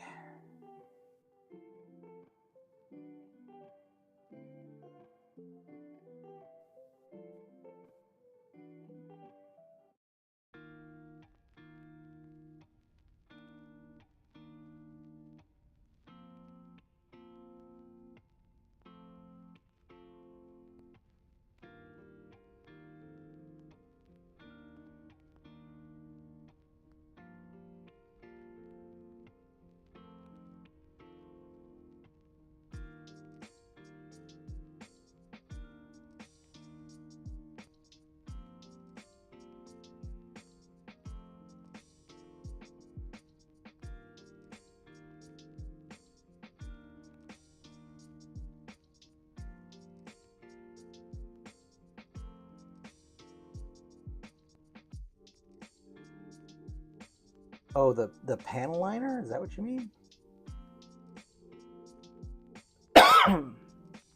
Yeah, I think that's why I'm choosing to do. I'm going to do the panel liner, even though it's going to be more painstaking because I have to go to each individual little spot, you know. But I think it'll be a better look than just doing a wash over the whole thing.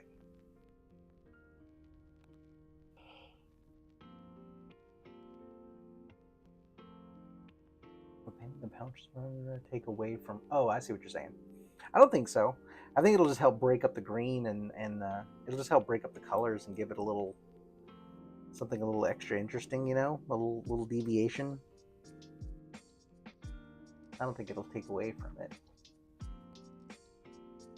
but it is a lot of chrome. So I mean, it's not. It's more about balancing it out, really, because it's a lot of chrome and solid green. Because like by the time the cape is on there and it's all together, it's a sea of chrome and green. So having the golds and the yellows and the bronze and whatever I end up doing, having all that stuff in there is really just to kind of help break it up and make it so that it doesn't look, you know, so monotonous.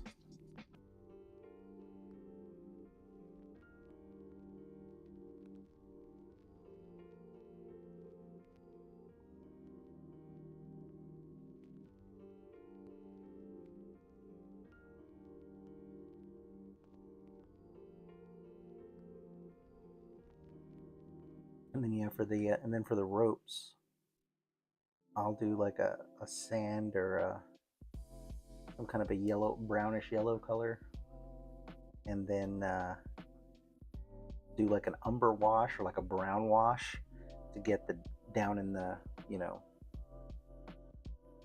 uh, coils of the rope. That should look nice.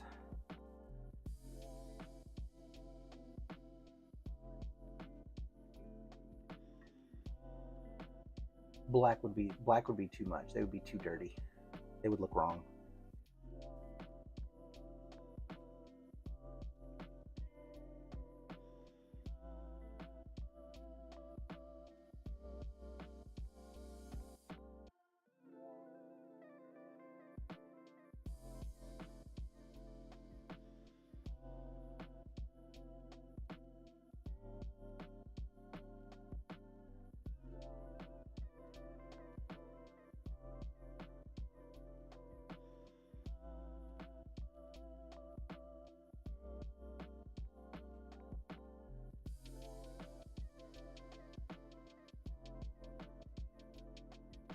I've also learned through much painstaking trial and error that why am I painting this? You can see this. That you don't necessarily have to get down to every little nook and cranny. Like sometimes it's better to leave a little gap between materials because as long as you're close and as long as it's not like obviously like visibly obvious, that you can see it, then your brain is going to connect it. So like you don't have to be as tight as you think you do.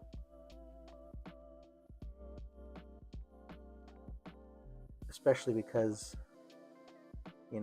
even from a small distance, you're not going to see it. Now, in pictures or, um, in real life, if you're really like right up against it, you might see something. But like, I feel like sometimes I do more detail than is required because it just gets lost, especially when there's just a lot going on. And this model's going to have a lot going on. I mean, not as far as objects goes, but with the filigree and with the cape, that's really all you're going to see. Everything else is going to be just kind of background, even this belt. Although it does add some contrast to the green, so it is nice.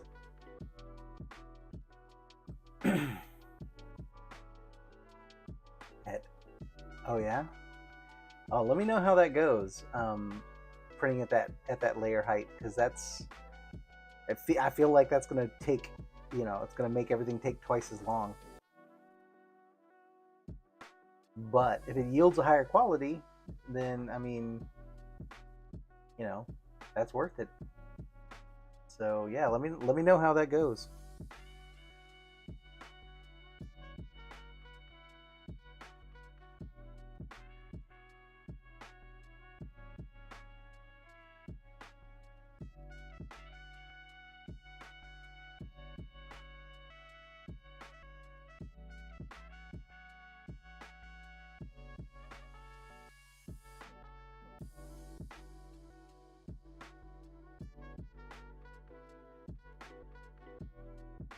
I feel like that's a leather strap. Let's make a leather strap.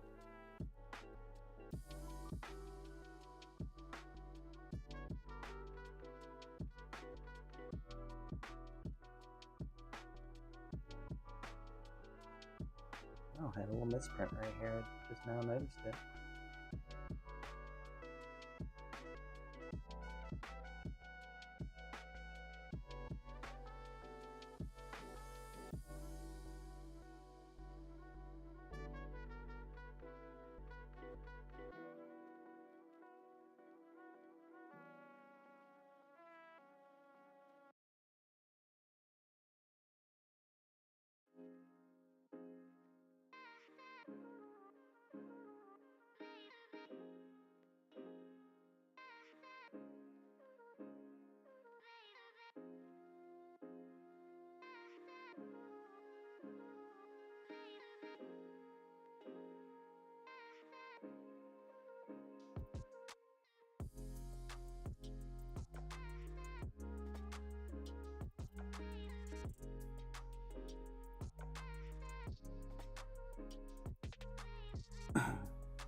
Interesting.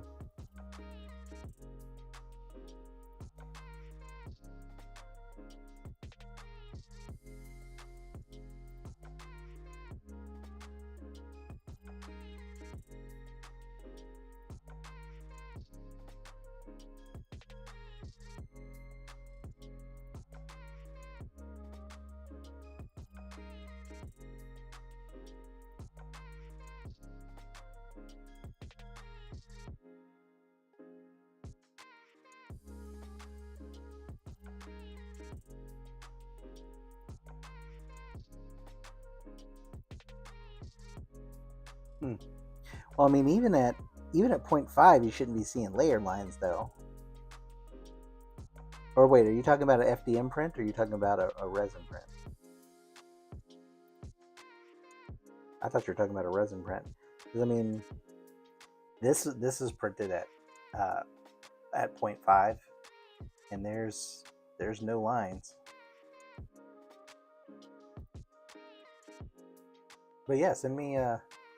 I mean, regardless, I mean, it should make a difference. I mean, you're capturing more detail. Even if it's a minor difference, you should still see something, I would think.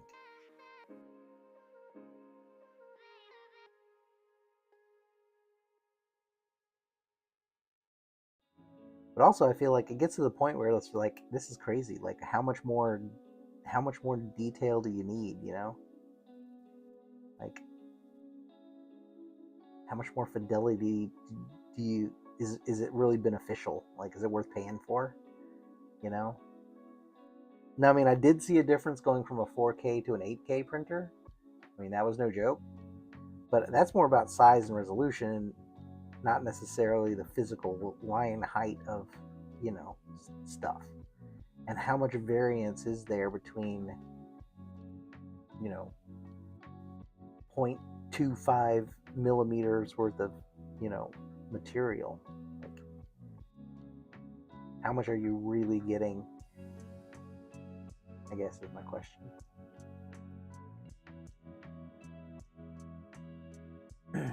Oh yeah, that's true. That's true. Yeah, the little dial. You get the little spot if you print around something like a head or something, and if it's angled weird, you get that little spot. Yeah, I know what you're talking about.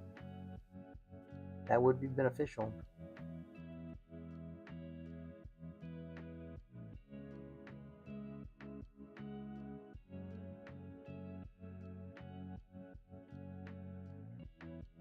I wonder if it's worth the extra time though.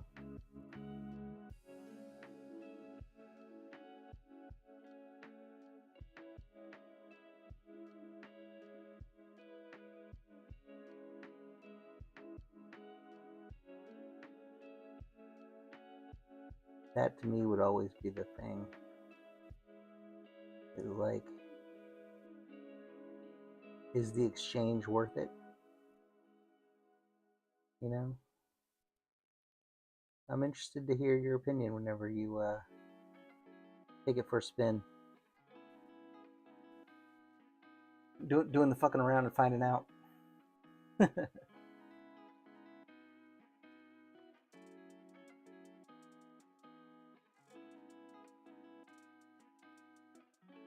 I'm pretty happy with my print settings, so I don't think I don't think I'm gonna be doing any experimenting with it because my shit's pretty solid. Like basically, once I get a print oriented, I just stick it in the machine and walk away. I haven't had a really failed print. That wasn't my fault. Like that last one was just me missing an island. Like that was totally my bad. Um, so yeah, human error aside, the machine itself has been flawless for a couple years.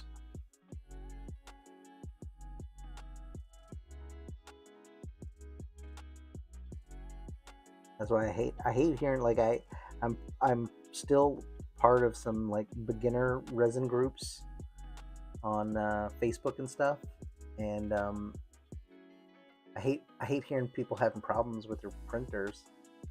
But I mean, you do have you gotta have like a basic understanding of physics in order to diagnose what's going on in your machine. You know what I mean? Like I can like I don't know. I can just tell when there's too much pull or too much suction, in the spot because of how it deforms, or if it starts to delaminate. Like I know that it was a something in my orientation or something in my you know support settings or whatever.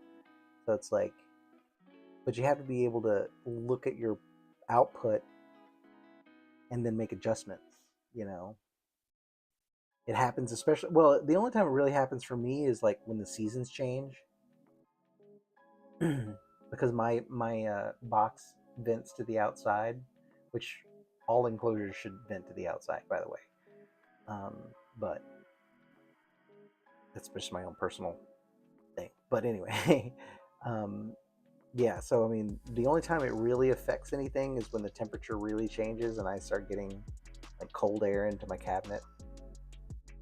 My timing will adjust. The print will take a little if the so, like I have to extend the print time a little bit because or the pull. I'm sorry, not the print time or not the print time. The retraction time, just because the resin viscosity is different.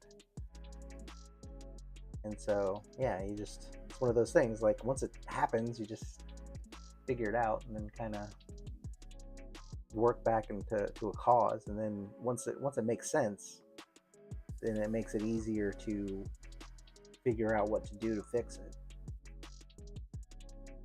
So many people just they just keep releveling their bed or releveling their plate, and you know or something. It's like that's not always the answer. Sometimes it is.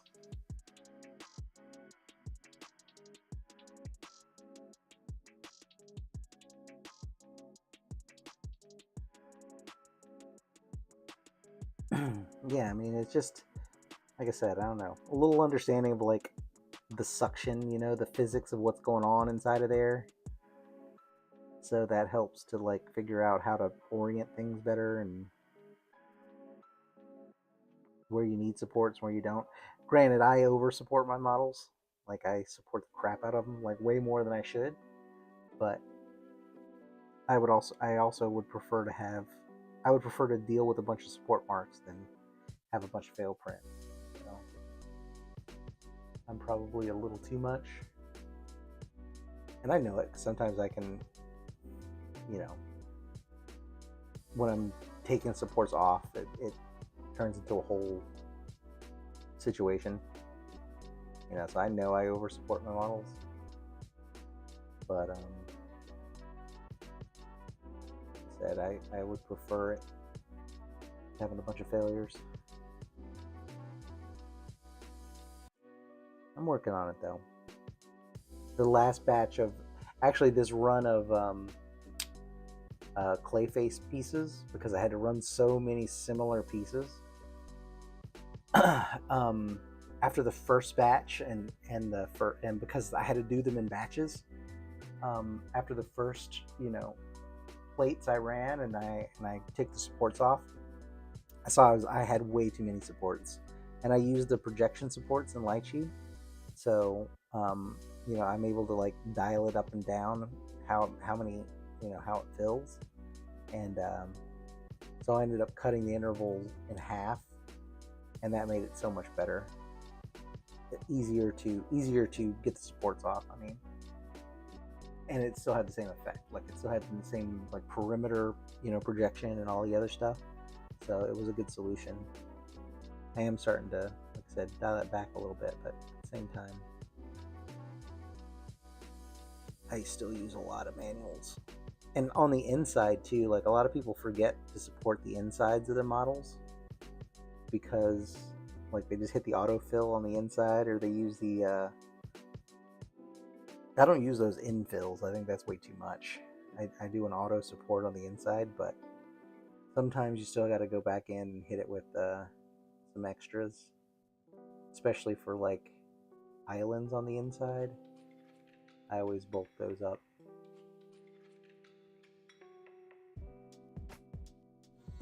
That's all metal, that's metal, that's metal.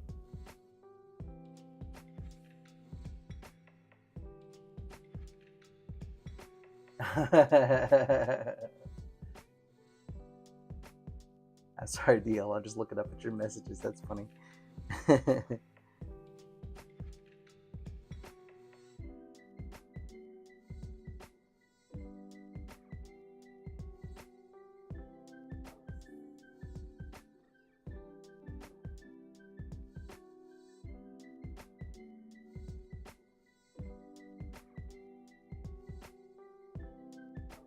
Oh, missed a spot right there.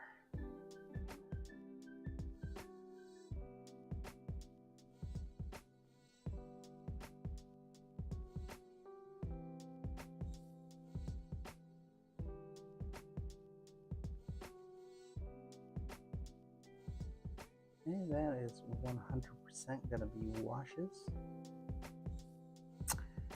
I think I'm gonna wait and do the ropes after the fact, or after I get the shading done. I'll do the final metal work and the shading.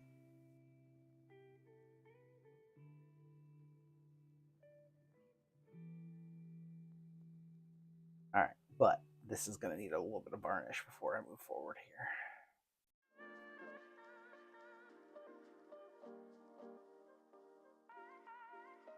Got a couple minutes to dry. Need to varnish that.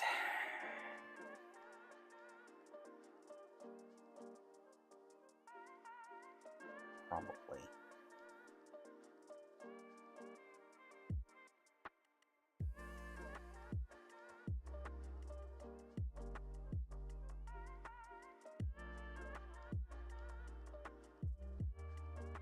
Trying to think. Do I need to do that? I mean, all I'm doing is going to be sticking a wash on.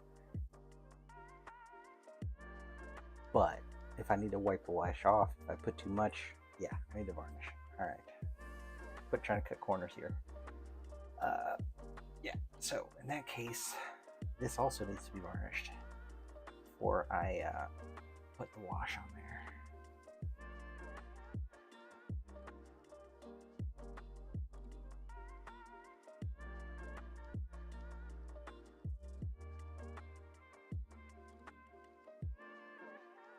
Yeah, I'm definitely gonna So the plan, so yeah, so the plan is because his little skirt here definitely needs to have some of this green brought down into it.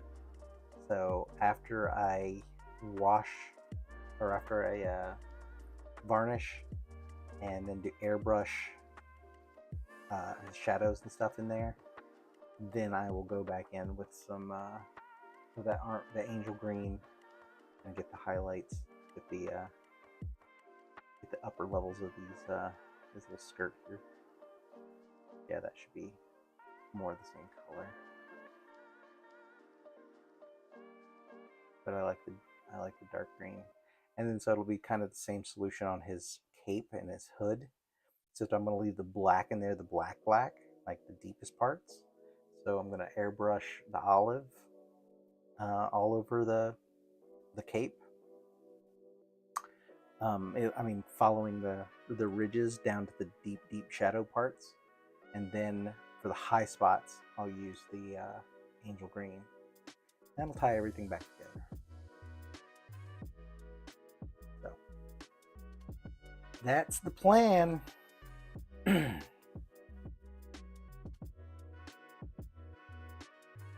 I also think I've got to do the chrome and the gold on the base too. So maybe I should do that right now while that's drying.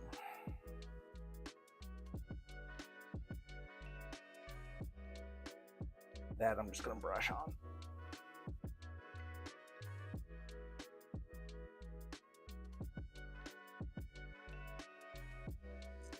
Because you are correct, the Vallejo Chrome does brush on nicely.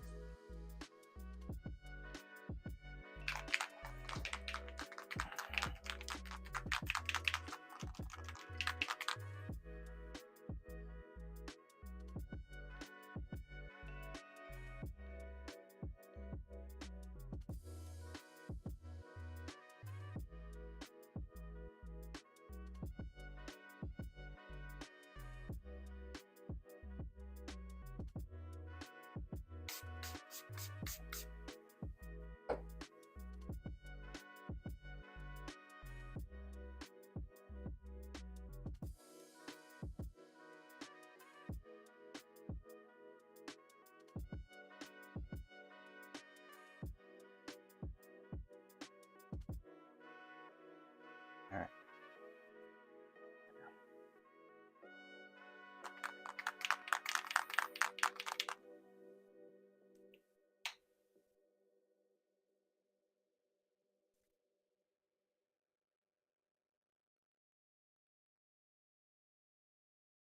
I need to clean out these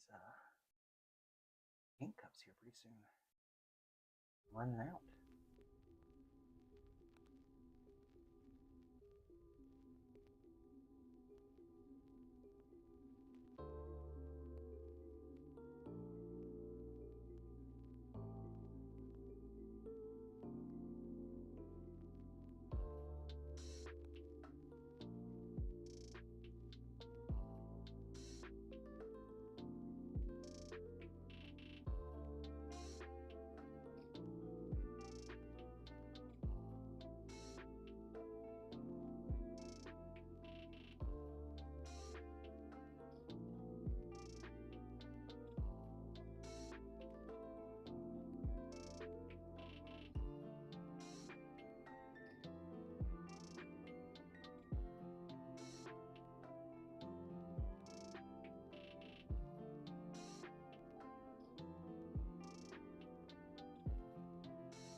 Flooded it here.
Ooh, sorry, not looking down here. What's going on?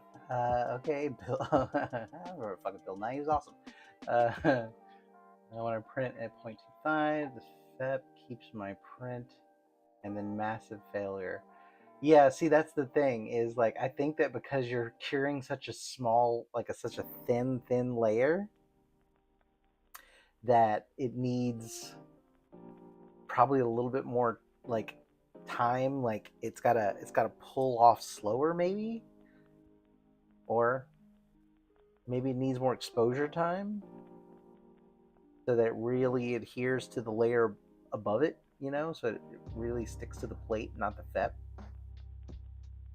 But I mean, that would make sense that like you can't have the same pull, like the same force, uh, because it's a thinner layer, so it's going to delaminate. I mean, I guess that makes sense. How to fix that though? It may be a combination of exposure time and retraction time. I think you probably need a little bit more both, which is also going to slow down your print time.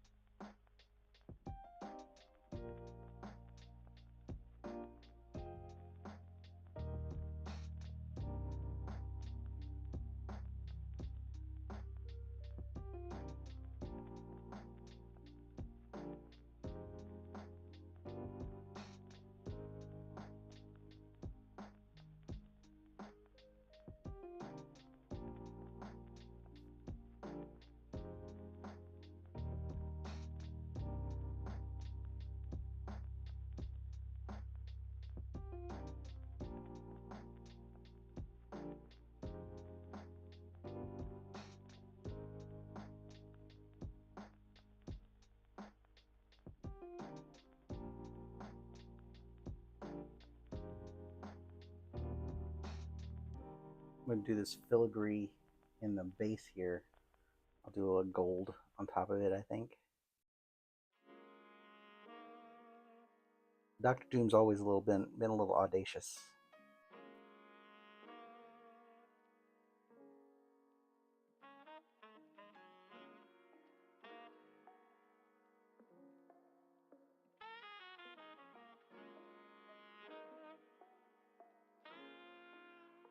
One thing you don't want to do when you're painting chrome is go back the other direction.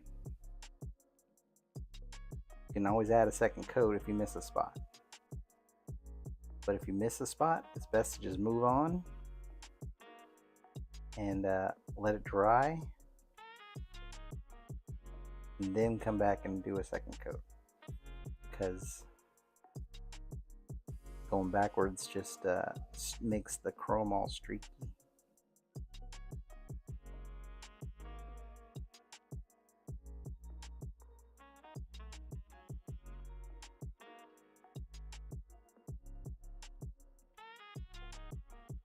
Do this a little bit at a time because I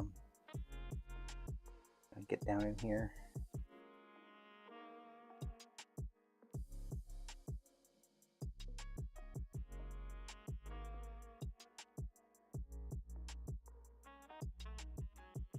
Yeah, I want to say when I was early resin printing, when I was first starting out, I think I tried the 0.25 layer height experiment, and I think I ran into the same situation that you are,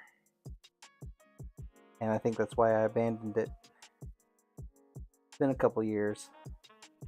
I think I did finally get it to work, but like I said, yeah, I had to adjust the timing I had to adjust the timing so long that it like tripled my print time, and I was like, fuck that, that's not worth it.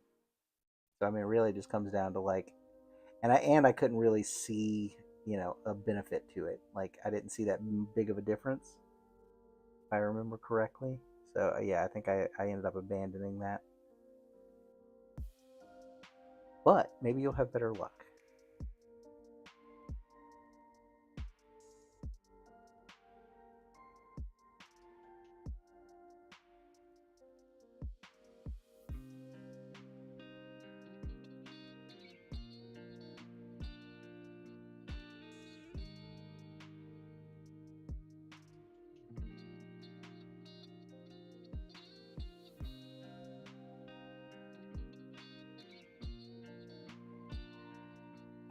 definitely gonna wash that down because that is shiny. Goodness.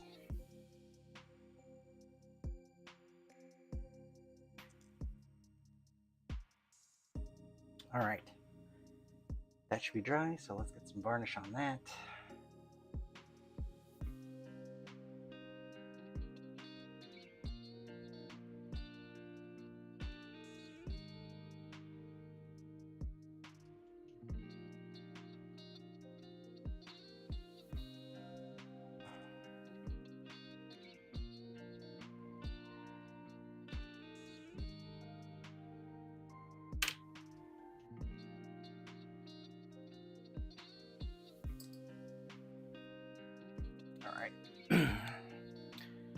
Varnish.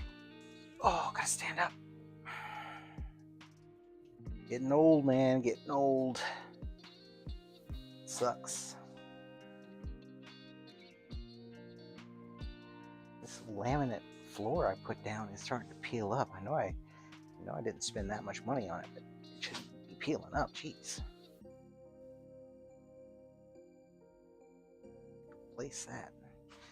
Ugh. Actually, I need to redo the flooring in this whole room, but that means I have to take all my statues out, and that's going to be a pain in the ass.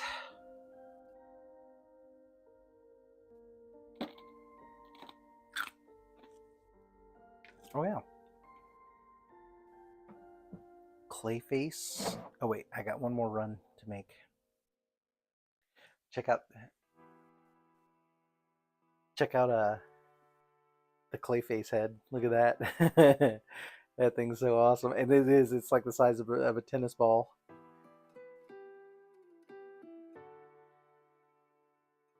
But I mean, like I said, I mean, that's like a, I mean,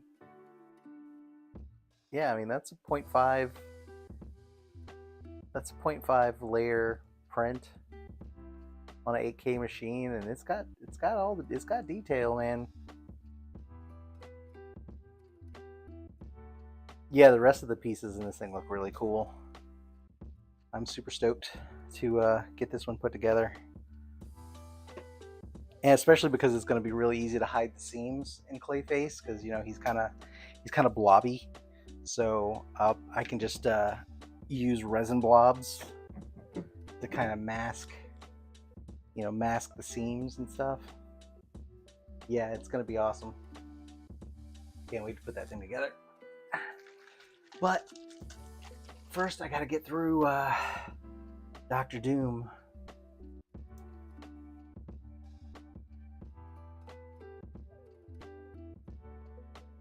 I think I'm gonna shorten my videos, my little summary videos, especially this one, because like, I mean, hell, I spent so much time working on the cape,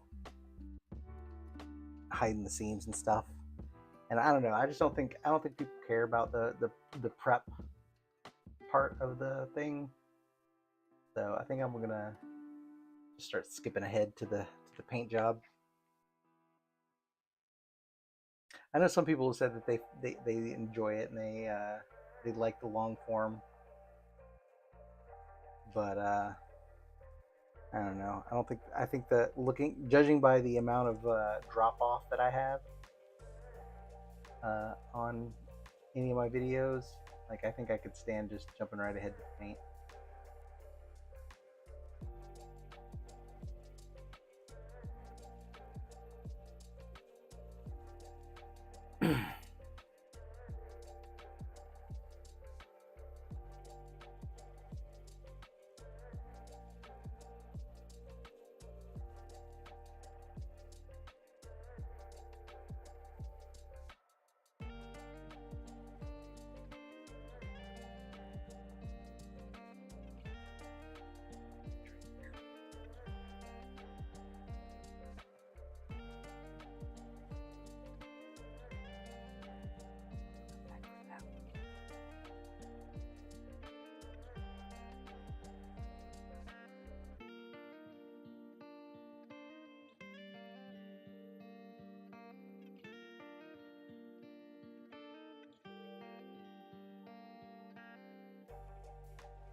This doesn't have to be super thorough.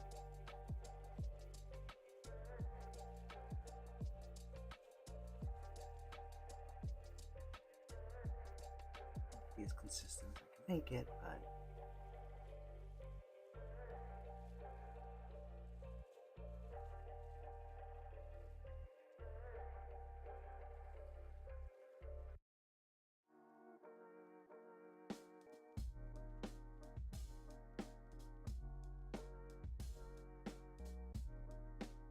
you posting a notice on your social media?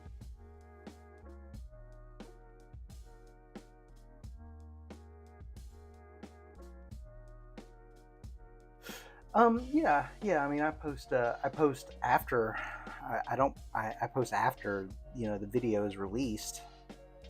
If that's what you mean, like I'll go on Facebook and Instagram, and that's when I make my social media pushes.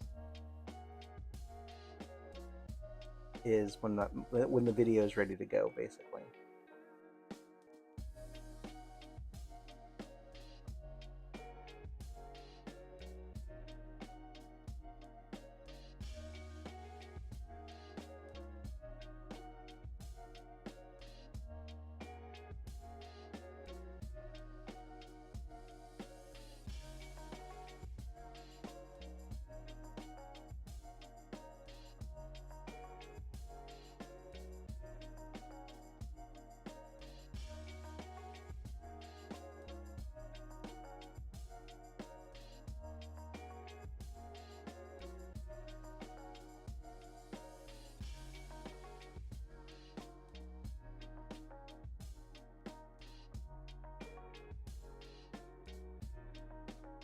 Really get dinner tonight, and my belly's starting to growl, so I think I may have to stop after this. What time is it? 8 o'clock.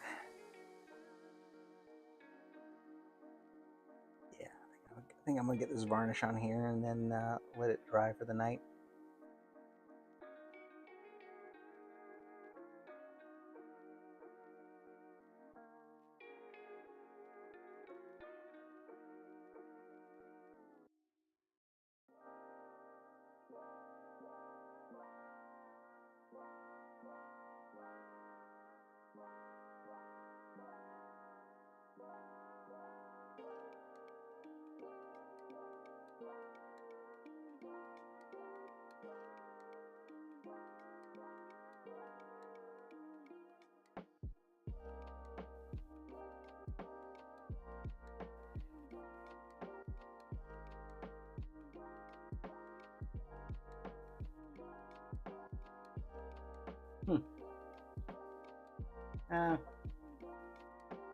I'm not for the live streams. I'm not trying to like have a build up the live stream viewership as much as just like the subscribes or the subscribers and the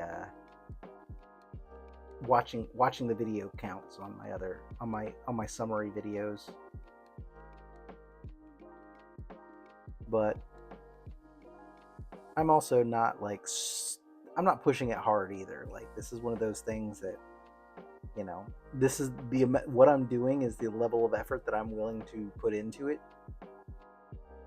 and I don't want to do more. I'm not doing this to monetize it,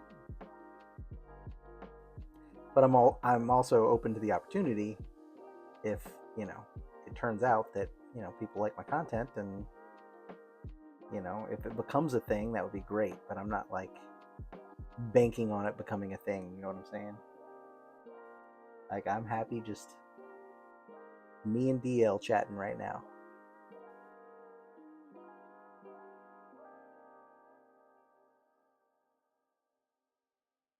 And also I don't really plan ahead. Like I don't have a schedule where I could say, yeah, I'm gonna be on at such time.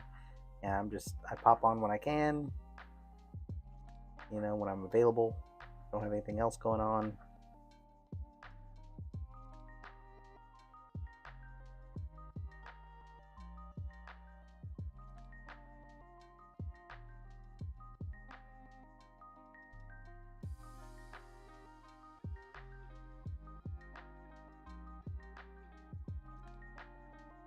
brown is coming off on the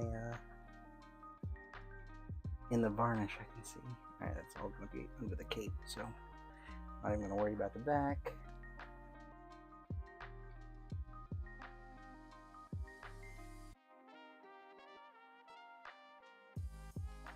A little bit right here.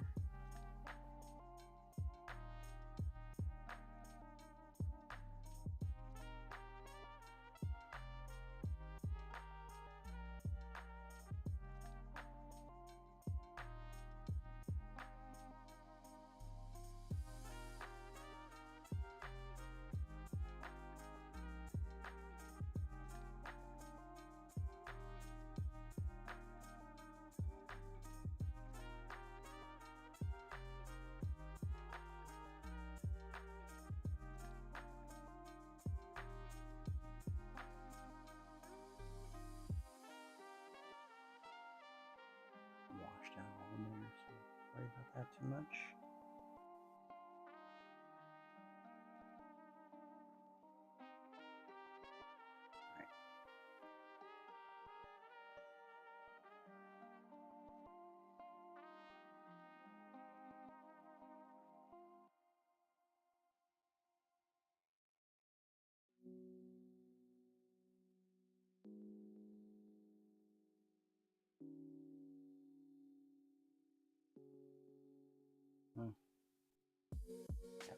Varnish has got some in it.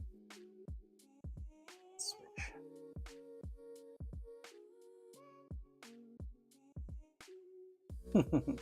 Well, you know, I figure I'll get there. You know, I've only been doing this for a year. I mean, I'm shocked that I have this many subscribers. You know what I'm saying?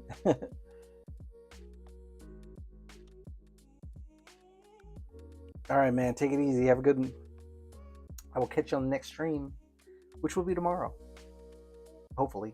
Although I think we're gonna go to the animal rescue place tomorrow, so that might, I don't know what time that'll be, but I'm sure probably in the afternoon I'll be free. So I'll be back to painting.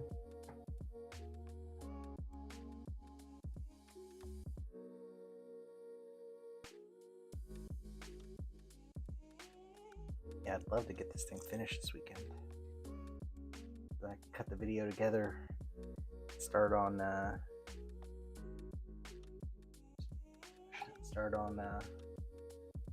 Clayface.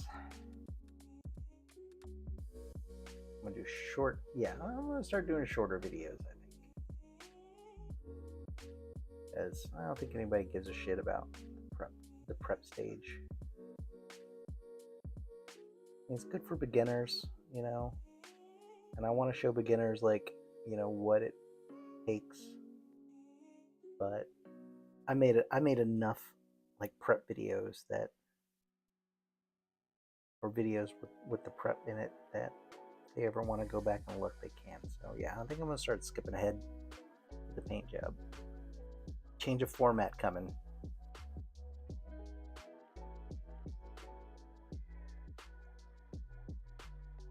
And I will varnish the rest. I'm gonna wait because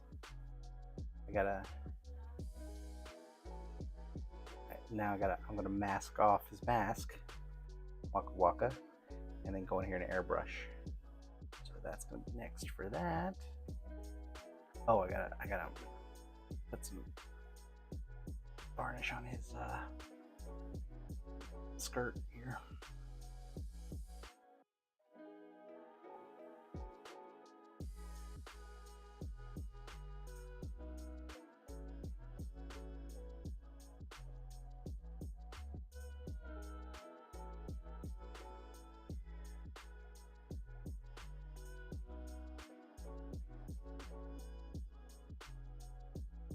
Hands are clean. I'm gonna not touch this chrome so much.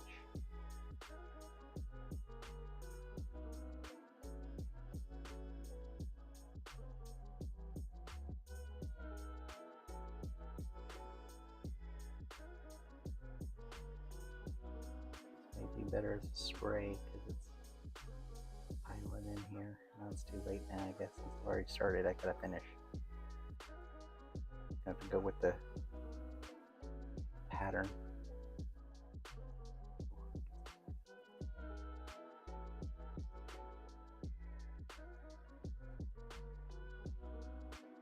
Seam right there, so like a natural, real seam. Grabbing all my varnish, pulling it right out the brush. Big old pile.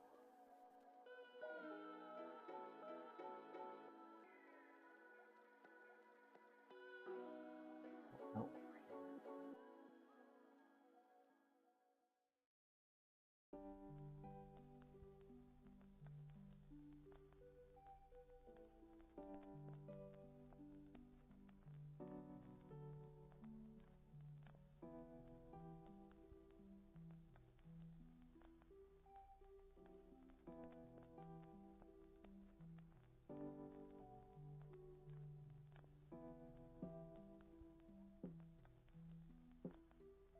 This is going to make this dark green a little more dark, but that's what I want. So then when I go to spray the wash in here, I'll be able to put some shadows in while the green's at its darkest. And then over top of all that, I'll use the what's the other stuff? Angel green as the highlight color. So I'll hit all these high spots, build that color up. It should look nice.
All gonna be behind Kate.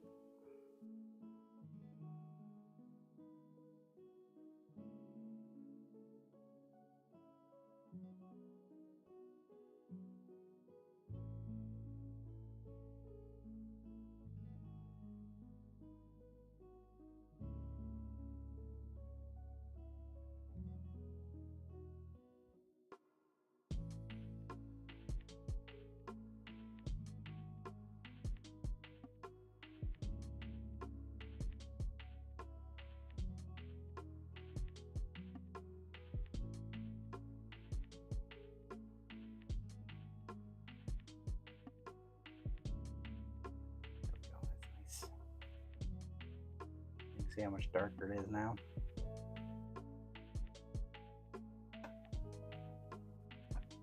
Alrighty. It's starting to look like something.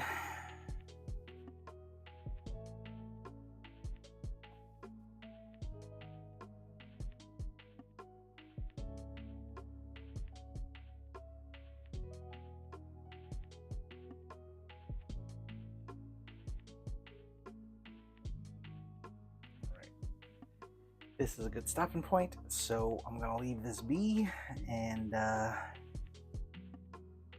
pick it back up tomorrow